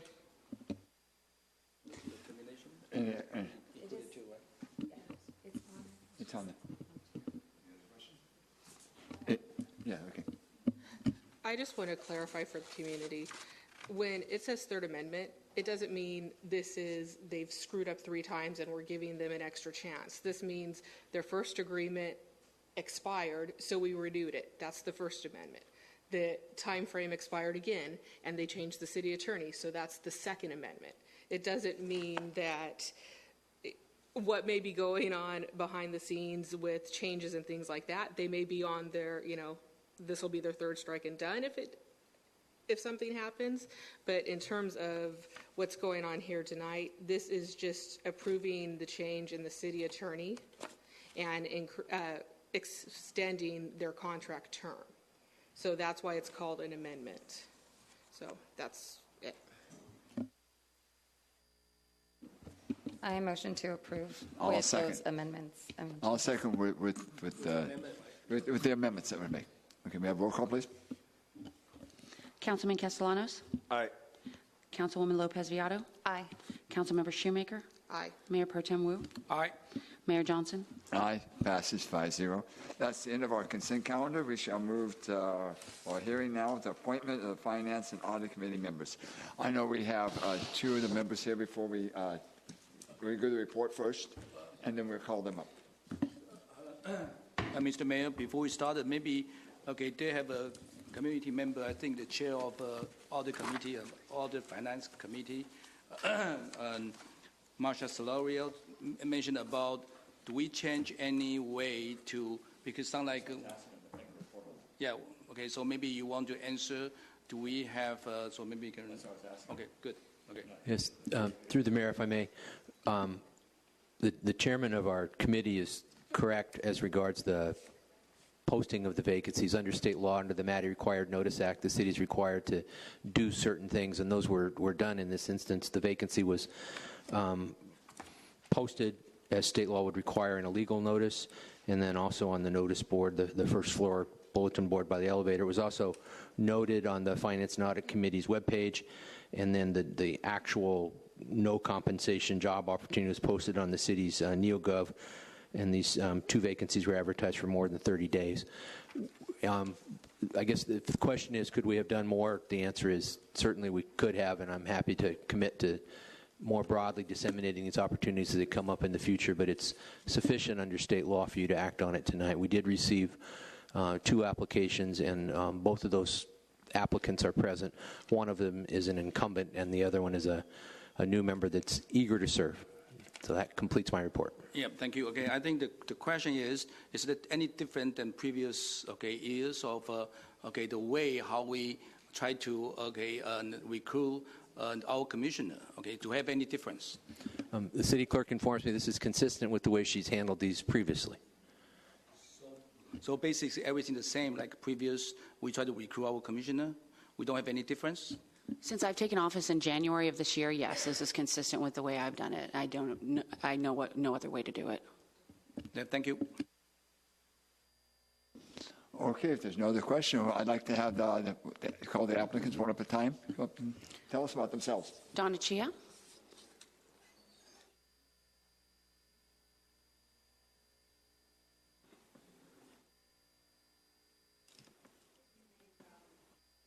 Mayor Pro Tem and council members. I would like to have an opportunity to serve on the Finance and Audit Committee Board for the City of West Covina. My name is Donna Chia, and I've been a 25 years plus resident of West Covina. And I have a bachelor's degree from UCLA and an MBA from UC Riverside. Sorry, I currently work at Southern California Gas as a contracts compliance advisor. And part of my current job is to ensure that the business units within our company is adhering to the Sarbanes-Oxley controls and ensuring that the controls designed to identify any potential accounting errors and fraudulent practices. I currently also serve on my HOA board, and I am also volunteer as a Girl Scout troop leader. So I have seen many positive changes within the city within the few years, and I really do want the opportunity to be able to serve the city and contribute my knowledge, experience, and skills to hopefully better the city. Thank you. Thank you. Next. David Lynn. Good evening, all the city council members, city staff, and West Covina residents. My name is David Lynn. I am a resident of West Covina for a couple of years, and I'm here tonight to introduce myself briefly and to express my interest to be reappointed by the city council due to my expired term. For residents who do not know me very well, I'm currently a member of this committee for 1 year. Professionally, I'm presently working for a leading credit union as an operational risk manager. And prior to taking this role, I had over 10 years of internal audit experience, which cover areas like compliance, IT, and operational risk. In addition, I'm also a holder of active certifications such as Certified Internal Auditor, Certified Credit Union Internal Auditor, and a certification in Risk Management Assurance. During the past year, I really enjoyed working alongside my fellow committee members in identifying control weaknesses and providing our recommendations to help enhance the city's financial conditions. Thank you all for considering my application. Have a good evening. Thank you. Okay, do we have any comments? Mayor Pro Tem. Okay. First, I want to thank you guys to willing to serve as a volunteer for our city, and especially this is kind of special profession that myself, I have no this knowledge, so we depend on somebody like you guys know, okay, about the finance and as auditors, okay, and we already even, okay, I think you remember this year we increased not only to become an audit, we want, okay, get more of information from you guys, so we add a finance, become a finance audit, okay, commission. So we really want you guys to check the city spending because I agree with James, it's a spending is a problem, okay? It's not the revenue. Revenue, okay, we continue to increase, but if we are spending cannot control, then end up, okay, we are always have a deficit. So this is so important to our finance, okay, audit commission to have good people like you guys willing to serve. And more important thing, you come from our community, so you love this city, you want to contribute. Like 5 of us, we basically, somebody said we double dip. I think 5 of us, none of us, we take insurance, we all give up basically everything and try to serve our community because we live over here for a long, long time. We try to improve the city, we try to do our best. So I want to thank you guys willing to serve, and I want to thank Jim. Okay, Jim's always come over here talk about, okay, thing and with your graphic, okay, very famous, okay, I want to show you, see the graphic, see this graphic, okay, so I know we have the same spending, okay, problem, so that's why we need you guys to help us. So once again, I want to thank you, willing to serve, and I want to thank you, you do the city good. Okay, thank you so much. Oh, any other comment? If not, we have a roll call. Pass it? Can I make a motion? No, just pass. Okay, I want to make, do we have a consensus? I'll make a motion that we, okay, item number 15. Do we have a second? She needs a second. I'll second. Do you have to read If you anything? could clarify the motion. The motion is to accept the appointments and finance of the audit committees of the 2 members. 2 members. Yeah, 2 members for 2 years. Right? 2 years. All right. I'm sorry, who seconded that? I did. Second? Councilman Castellanos? Aye. Councilwoman Lopez Viado? Aye. Councilmember Shoemaker? Aye. Mayor Pro Tem Wu? Aye. Mayor Johnson? Aye. It passes 5-0. Welcome aboard. Thank you for wanting to serve. Next, do we have any, this would be the mayor and council members' reports. Do we have any AB 1234's conference from any of the council members? Seeing none, we shall move to item number 16. It's a discussion regarding cameras and security lighting and parks requests from Councilwoman Lopez. Well, thank you for the report. I do appreciate it. I'm surprised City of Walnut is not listed on here. I know that they have cameras for very least cost. So if that could be also looked into. The cost, I looked at these costs. These costs are actually extremely higher than what it should be. As technology quickly changes and new models come out consistently, the older models are reduced prices, but they're still effective, they're really good, and they're efficient. I know we don't have the money in the general funds, and it's not something I'd like to push for, but I know we have the Measure A that I'd like to use for next fiscal period, if we can utilize that. I'm not sure if you could get the RFPs now or if that's too early to get the RFPs, but I'd like to use Measure A, and I believe you can, with that one, instead of a 5-year period, that one year annually would probably cover the cost. So, and that's it. Okay, I own camera. Okay, I have, I think somebody came to my office, they should know, I have 16 cameras. Okay, my home I have 12 cameras. Okay, and I know how important to have cameras, and I know how much it costs. So I think for here to estimate $1 million, I think a little bit too much. Okay, I think, and I checked with Councilwoman Lopez regarding Walnut. Walnut, I called their city council, Harry Ching. Okay, I say how much, because he's the person. Okay, always talk about if we can put inexpensive camera. Basically, the more important thing is to reduce the police resource to go over there. Okay, because now we have our and the park. Okay, on the parking lot we have maybe 1 or 2 camera. And I asked him, I say how much camera when I received this agenda. Okay, so I find out I think it's about with only the chip. Okay, and to install, including the camera, is about $1,000 per one. Okay, if you do the wireless, so you can have a monitor like what I have you can see on the phone, that is about $3,000. So if you $3,000, including the installation, so $3,000 times, you put me with 2 in the one parking lot, times 16 park, we have 32. So we're talking about, okay, it's only about $38,000 for the one, just the memory inside with the motion sensor, or maybe $3,000, about $90,000, including the labor, okay, to install with the wireless. Okay, so in that way, and I think the most important thing, I 100% agree with Councilwoman Lopez regarding how we're using this system, okay, and use the major M, not using the general fund, using major A money, okay, and to put this to, I think a lot of things we can, okay, prevent the crime. Shadow Oak Park, you have a homicide. Okay, and we have people get killed, we have people get stabbed, and we have weird people do drug and sell drug. Okay, so if we can have a little, okay, and we have, okay, a camera, and we suppose, okay, and okay, the camera under surveillance. Okay, in that way, I think we can discourage a lot of criminals come to our city, okay, to do the weird stuff. And okay, I think this is a good thing, okay, and I 100% I will support. So if you have a motion, maybe I want to second for this. I think this is good stuff. I just want to push this just because I've worked at parks with and without cameras, been at places with or without cameras, and I do see the difference. You might not get them in action, but at least it's recorded that you can prevent it from reoccurring. So vandalism, graffiti, all those issues that I've experienced at my parks, I've noticed decreases when we have cameras there.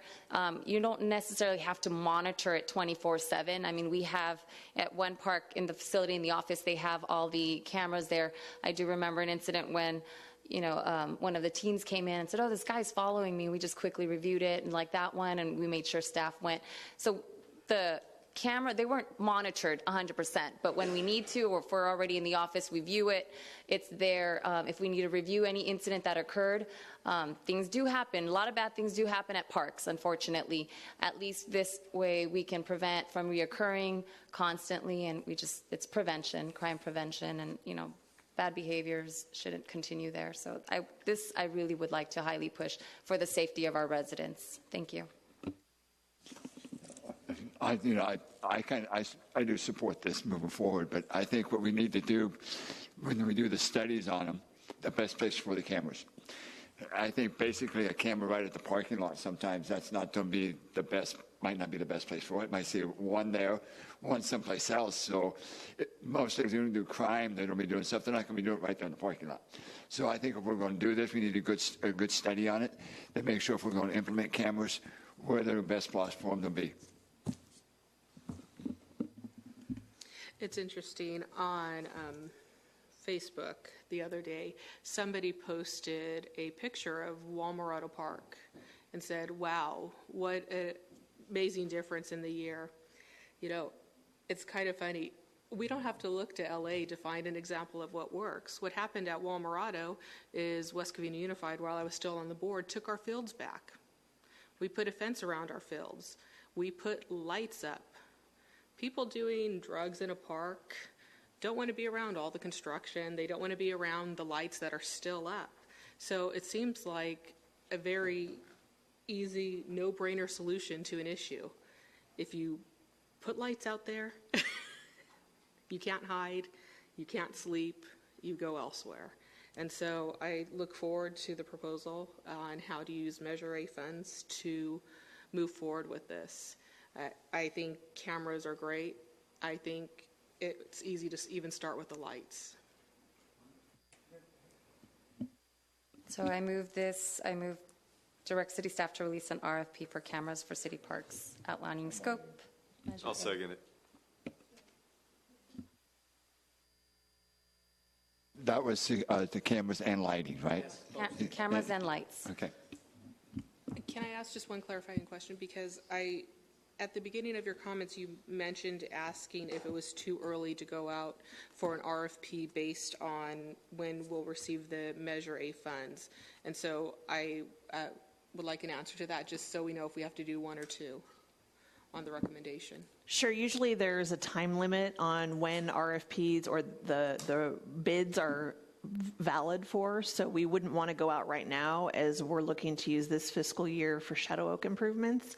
So if we're looking to get pre-approval, though, we're going to want to go out in the next few months because we're going to have to know what the cost is. The cost may come back really low. It may come back even higher than anticipated or around the amount that we're projecting. So it's really, and as Mayor Johnson alluded to, it's going to really depend on where we want those cameras to be. We're not going to have 5 cameras at Aroma Parquet, but we are certainly going to have that many potentially at Shadow Oak. I don't know, so, you catch a lot of coyotes. Though. Yeah, it's true, we could.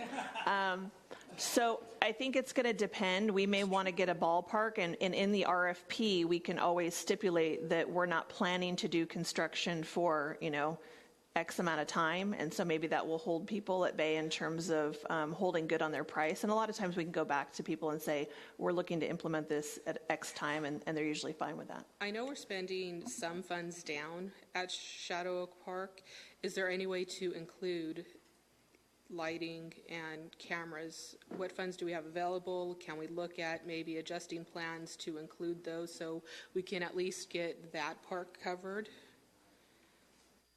Sure. With our new engineering firm, I know we're looking at the CIP projects as a whole because the entire project for Shadow Oak was what we were originally looking at, and that's including the lower plateau parking, the restroom, and a tot lot. $323,000 isn't going to cover that entire amount. So I guess what I would like first and foremost from the council is to provide the direction that if that is truly the priority project, that if we're looking at using the Measure A funds primarily for that first, and then if we have funding, because I know that Councilman Lopez Viado mentioned she'd like to use the camera funding, the funding for Measure A for next fiscal year, but if the project becomes more expensive, and the last time we bid the restroom, it was about $500,000 down there, at Shadow Oak. So we're going to have to look at finding out whether or not this council wants to still look at the whole project or just piecemealing it. Of course, if we piecemeal it, the whole project would be an aggregate cost of higher than what was originally anticipated. Okay, so besides the Measure A funds, I thought to get these, we had other funds that we needed to spend down that had been from like the 1990s that we had been accruing. Yeah, unfortunately, that M&S funding can only be used on previously approved projects, so none of the new projects would qualify. So none of what you're talking about right Correct. now for Shadow Oak? Correct. So we'd have to be looking at the pot of park dedication funds that we have, plus the Measure A funds. And then what we do is we take that package, we apply to the county for our own money for Measure A. They give us pre-approval, and then we move forward with the procurement process. Okay, so I guess the question then becomes, do we want to receive and file until funding is available, or do we need them to bring back so we can discuss the priorities? It's her motion, so. Okay, when we do the RFP, that's free, right? So I think this we should do it now to survey, how many, where's the angle, where's this and that, since it's free. So we have a couple company, let them outbid and give us a proposal. Now we know how much it's going to cost us. I would do it right now because, otherwise you wait, next year you wait, this and that, and never get done. So my suggestion, since RFP is free, we should send out the RFP for all those vendors, to give an estimate and to survey where is the right, place to put, the camera and the lighting, so we can, because we have the park. We have 16 parks, and a lot of parks almost unusable because the issue we have right now. So if we have the park, we have the resource and assets, and we cannot use it, why we need those things? So we need to keep our resident a park user for our children to be safe. So in that way, I think we cannot wait. I think we can just survey and see. At the same time, we're looking for the Measure A money. And by the way, I'm not going to want to have any delay for Shadow Oak Park because we already promised to our resident for a long time. So I think before my time, there has been promised but never been delivered. I think it's about time we deliver the city promise to the Shadow Oak, this and that. So my suggestion is rather than wait, I think we should send out the RFP. So because it takes time for them to survey for 16 parks and come out for all those where they put a wireless camera or what this and that, they can give the estimate and we go to other budget and to keep our residents safe. Can I ask just a clarifying question? Because I believe I heard Ms. Bresciani say that the engineering firm, if we're looking at doing the cameras and the lighting, can be part of the CIP review that they do. Did I misunderstand that? What I was meaning was that they're coming on board and we're going to tackle CIP projects, and we can incorporate the cameras and lighting at the Shadow Oak to make it one bundled project. Currently, that's not in the scope. Currently, what we were looking at was the parking lot, the restroom, and then a tot lot. So what our plan was originally was that we were going to use whatever park dedication funds we had, any additional funding, and then Measure A funds for the tot lot. That was the original brainchild, if you will.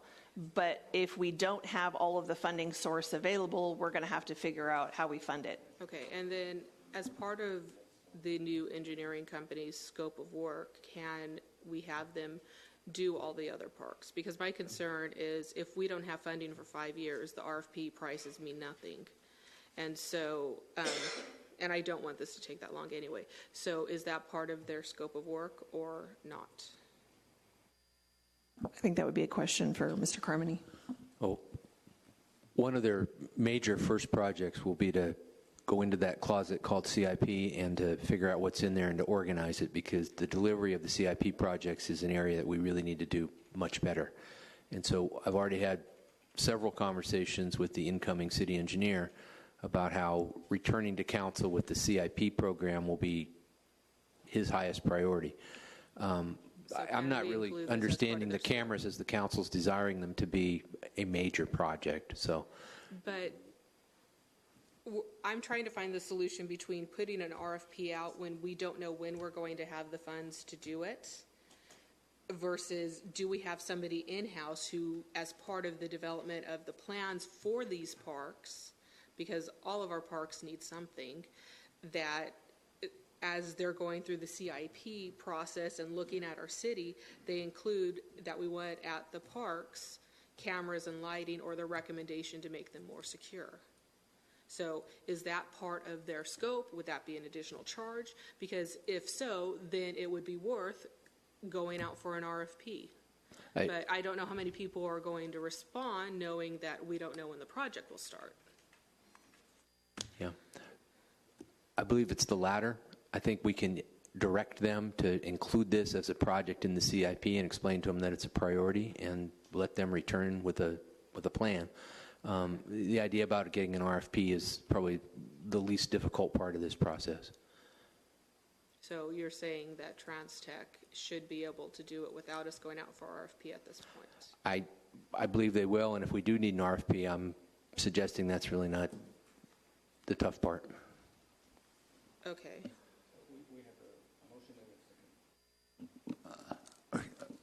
Is that all?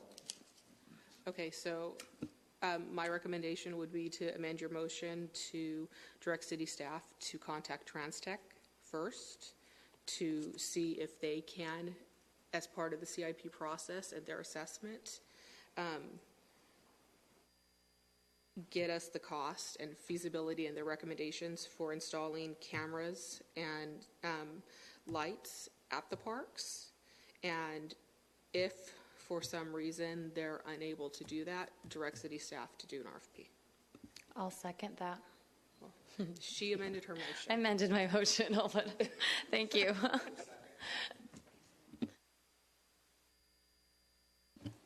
Councilman Castellanos? Aye. Councilwoman Lopez Viado? Aye. Councilmember Shoemaker? Aye. Mayor Pro Tem Wu? Aye. Mayor Johnson? Aye, pass it 5-0. Okay, item number 17, City Council request for reports, studies, and investigations. That's, number 17 is a request from Councilwoman Lopez requesting the City Council in consideration direct staff to explore options for business license services and false alarms. We've been getting a lot of complaints about business license services and false alarms, false alarm billings, and so I just wanted the staff to look into this. I wanted to include all the outsourcing that we do. I want to see how many things that we outsource and the performance review and any issues that we have currently with any of those outsourced companies. Okay, it's just the Mother May. I should just go ahead and make a comment if you want. So this is Mother May I, so we can make motion for this, or? Yeah, you need to agendize this for a future meeting. So Bring it back. basically, you cannot. Get a consensus to bring it back if the council wants to. So basically, you cannot move the motion to want to eliminate or separation. So no. So this is basically use Mother May I. Yeah, there's no report in the agenda. Okay, so it's a Mother May I. So I will second, because I think currently we have a lot of outsourcing. I think should be in-house, because, for example, like the business license, there's so many people complain to us. So regarding of the service, and take forever for them to get the business license. And the alarm, and I cannot say more. Even myself, I got the false alarm, and then basically kind of they have the police department logo sound like a thing, and then I don't have a false alarm, and they still send me the bill because the police never show up, but due to the system, so they will send the bill. Even this is the first offense, but the police didn't show up, and they will still send you the bill. And if think about this, there's so many residents complaining about this because the building like crazy. So I think this is a very good idea. So, I really have a major issue, with these two things. And remember the last years, we have to refund so much money back to the business license because they double charged. Because the vendor, our business, an entity in our city decide want to sue us because they get double tax. So this is a problem. So we want to make sure, our business license, that we can do it in-house, and we don't have to share this, with anybody else. So I will support this Mother May I to bring to report, see what we can do. Okay, but we're not going to carry on a whole lot of conversation because I have to remember, it's just a Mother May I. We can't carry on a lot of dialogue back and forth. The dialogue will come back when she brings it back, bring the staff report. Then if we want to try to ask for any amendments to it, then we can do it there. So this basically just a Mother May I to have the staff bring back a report. So the Mother May I is fine. It goes through. Mother May I is done. So now we're going to move on. So this is for City Council's comments. I know Councilwoman Lopez would like to make a comment. Okay. This might be a little long since a statement was put out there about my appointment and removal of Jerry Potros. I usually don't put my drama, dirty laundry out, and, I keep it as civil as I can, but I just wanted to clarify that that statement is false. I wanted to let the public know that Jerry Potros is in my district, and I appointed her knowing that she didn't support me since the beginning, who actually voted for someone else, which, I let that go because I wanted to move forward. I appointed her for her experience and knowledge, thinking that she can be fair and unbiased, but apparently I was wrong. And I had a long conversation with her, and I'm surprised she didn't share that there, but,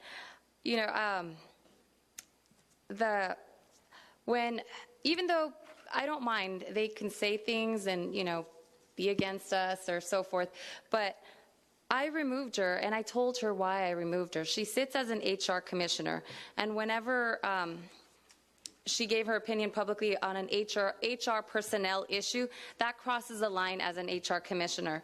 Therefore, I even told her if that matter came before you as a commission, we, the public, would already know where you stand, and it's not that means you're unfair. It's unbiased. That is the reason why I removed her. And she knows that, so it wasn't, even if she publicly says, it's things that, and I've talked to her about putting things out that it's only one-sided, and, sometimes it's like against the council, against me. I don't mind that, but that is a reason why. And then also, I removed her a few months ago. And then, of course, little games start playing. Recently, and I want to make this known, and she doesn't know this yet, but it's now on record, she filed an FPPC complaint on me recently, and me too. Oh, you too. So she filed an FPPC complaint on me, and but I'm happy to say that I received a letter from the FPPC Enforcement Division yesterday clearing my name, that I was in no violation, that I didn't commit anything. But these are the little things that, when they nitpick and they, hit you in all angles. I mean, there's different things that that occurs that I don't publicly say. I don't say that I get a hate mail mailed to me. I don't say all these things that occur behind the scenes that we do, the burden that we receive as a family. So I just wanted to publicly put it out there.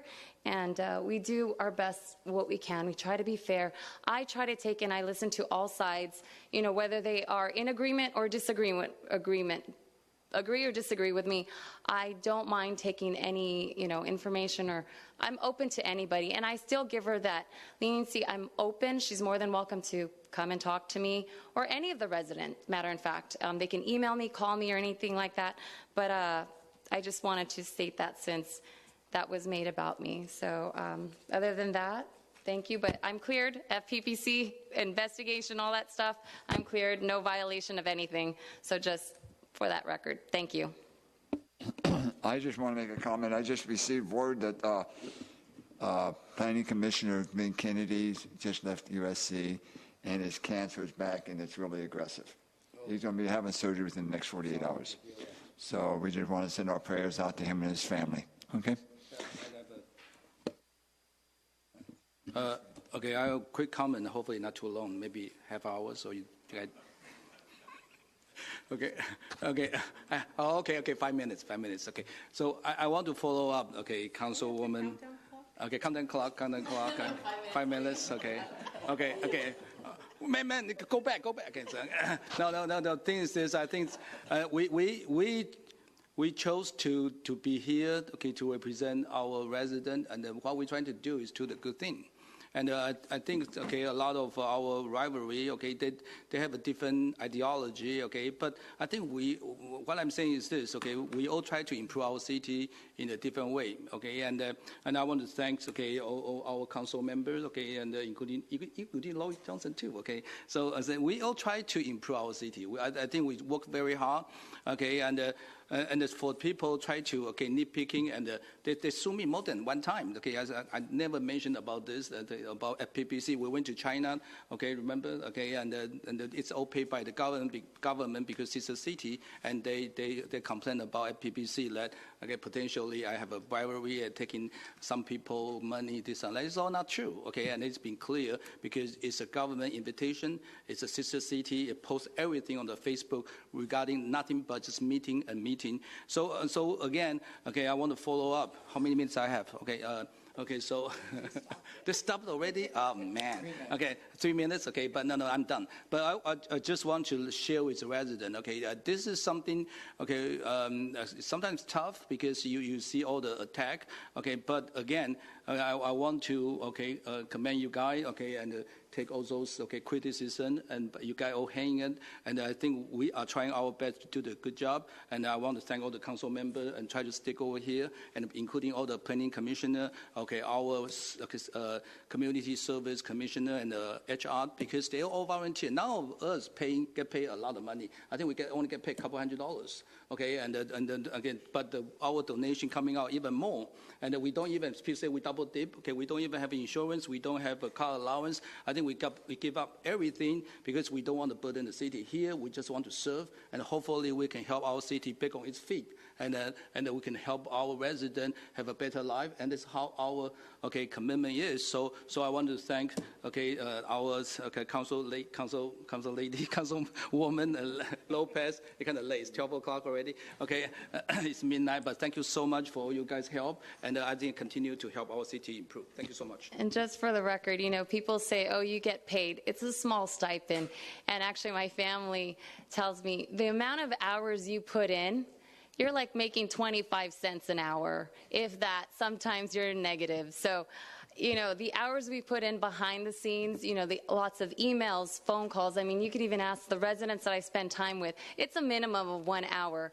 I come home till midnight. You know, we put in a lot of time and effort. So that money, it's not really, it comes out to nothing at the end. It's the dedication and volunteers. So I commend you. It does take a lot of work, hard work. From what the residents see from the outside is nothing from what you are doing from the inside. It's I guess you could call it like somebody who's working out. You just see the end result, but you don't see all the labor and intense and every sacrifice that they make behind the scenes. So thank you, though. Yeah, Councilmember Shoemaker. No. Well, it's interesting because this is one of the few times in the 13 years that I've been an elected official that I'm actually going to respond to a public comment, because I've always seen it as just that, public comment. And I want to say that I found tonight and the accusations against Glenn Kennedy to be absolutely disgusting. This is a person who has been involved in our community his entire life. He grew up here. There's not a person in the city who doesn't know him, who he doesn't have a story about. He is a wealth of knowledge. I appointed him to the Planning Commission because I knew he would do what he felt was best for the city of West Covina, because that's what he's done his entire life. So I understand that people are against the tax initiative that the Police Officers Association, let me stress that, the Police Officers Association is circulating. That is not the city of West Covina. Glenn has a right as a citizen to associate with who he wants, to be involved with what he wants, to be employed where he wants to be. If the Police Officers Association wants to pay him a consulting fee, great.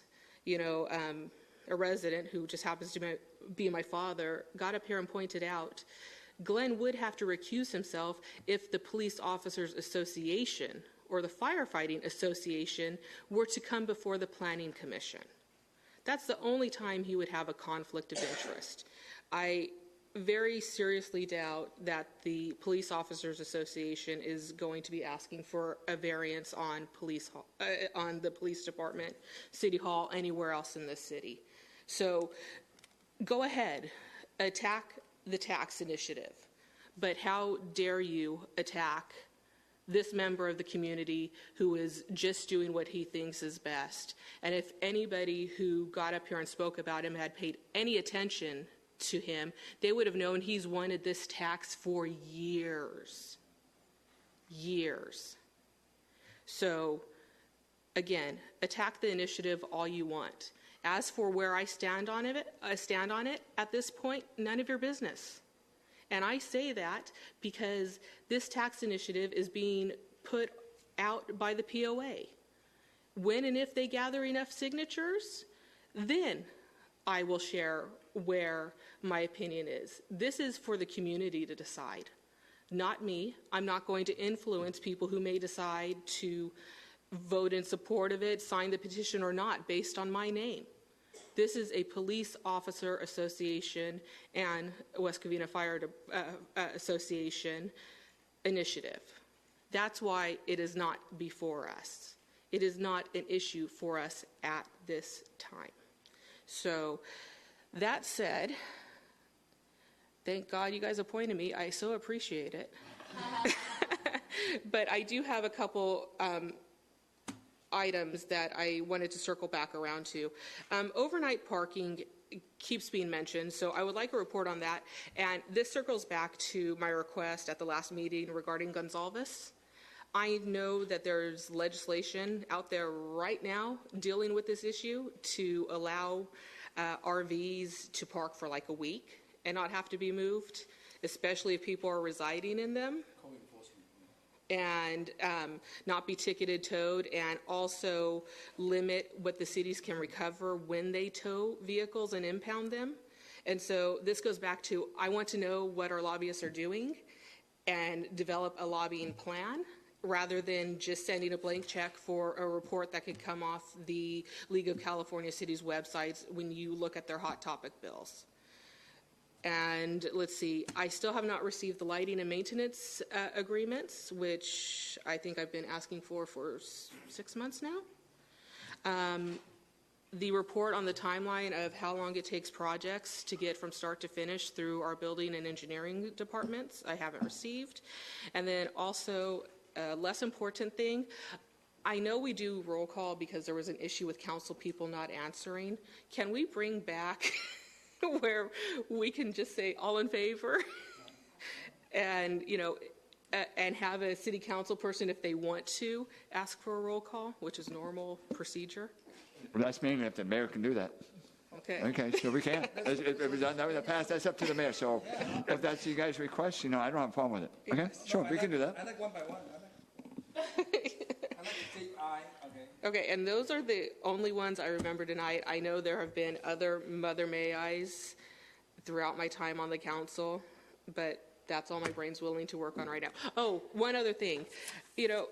I understand that it looks like the city's received a huge amount of revenue, and I'll just say one thing, and the city has some of the same things. Yes, there's been financial mismanagement, but everybody talks about how school districts got all of this money, that every year they get huge amounts of dollars.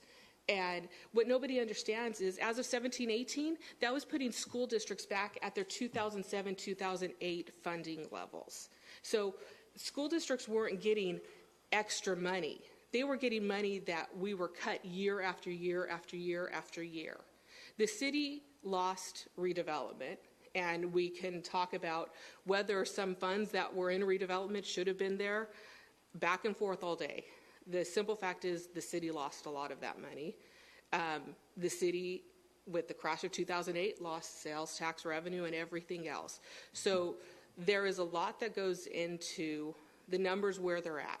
And again, I'm not saying there wasn't bad decisions made, because there definitely has been.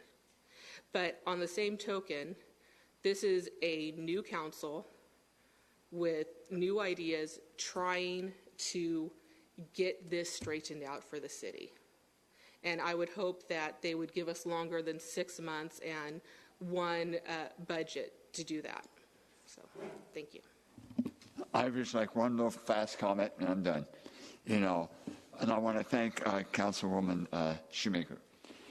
Before... Not me? Not you, sorry. You had nothing to do with this. Anyway, before Glenn Kennedy became her planning commissioner, he was my community service commissioner for 4 years, almost. Would I have got rid of him off the... No, I wouldn't even have dreamed it. Because what he does on his own personal thing, he has that right to. He has a right to earn a living, and that's what it does. It has nothing to do with the city. So I would say there was no way I would have said, hey, Glenn, you have to pick or choose. He's been my friend for many, many, many years. And there was no way that I would have replaced him. So I do agree with her that what he does on his own, as long as it's not a conflict between his job as a planning commissioner and what things he has to vote on, I don't see any problem with what he does. Is there any other comments? If not, we're adjourned.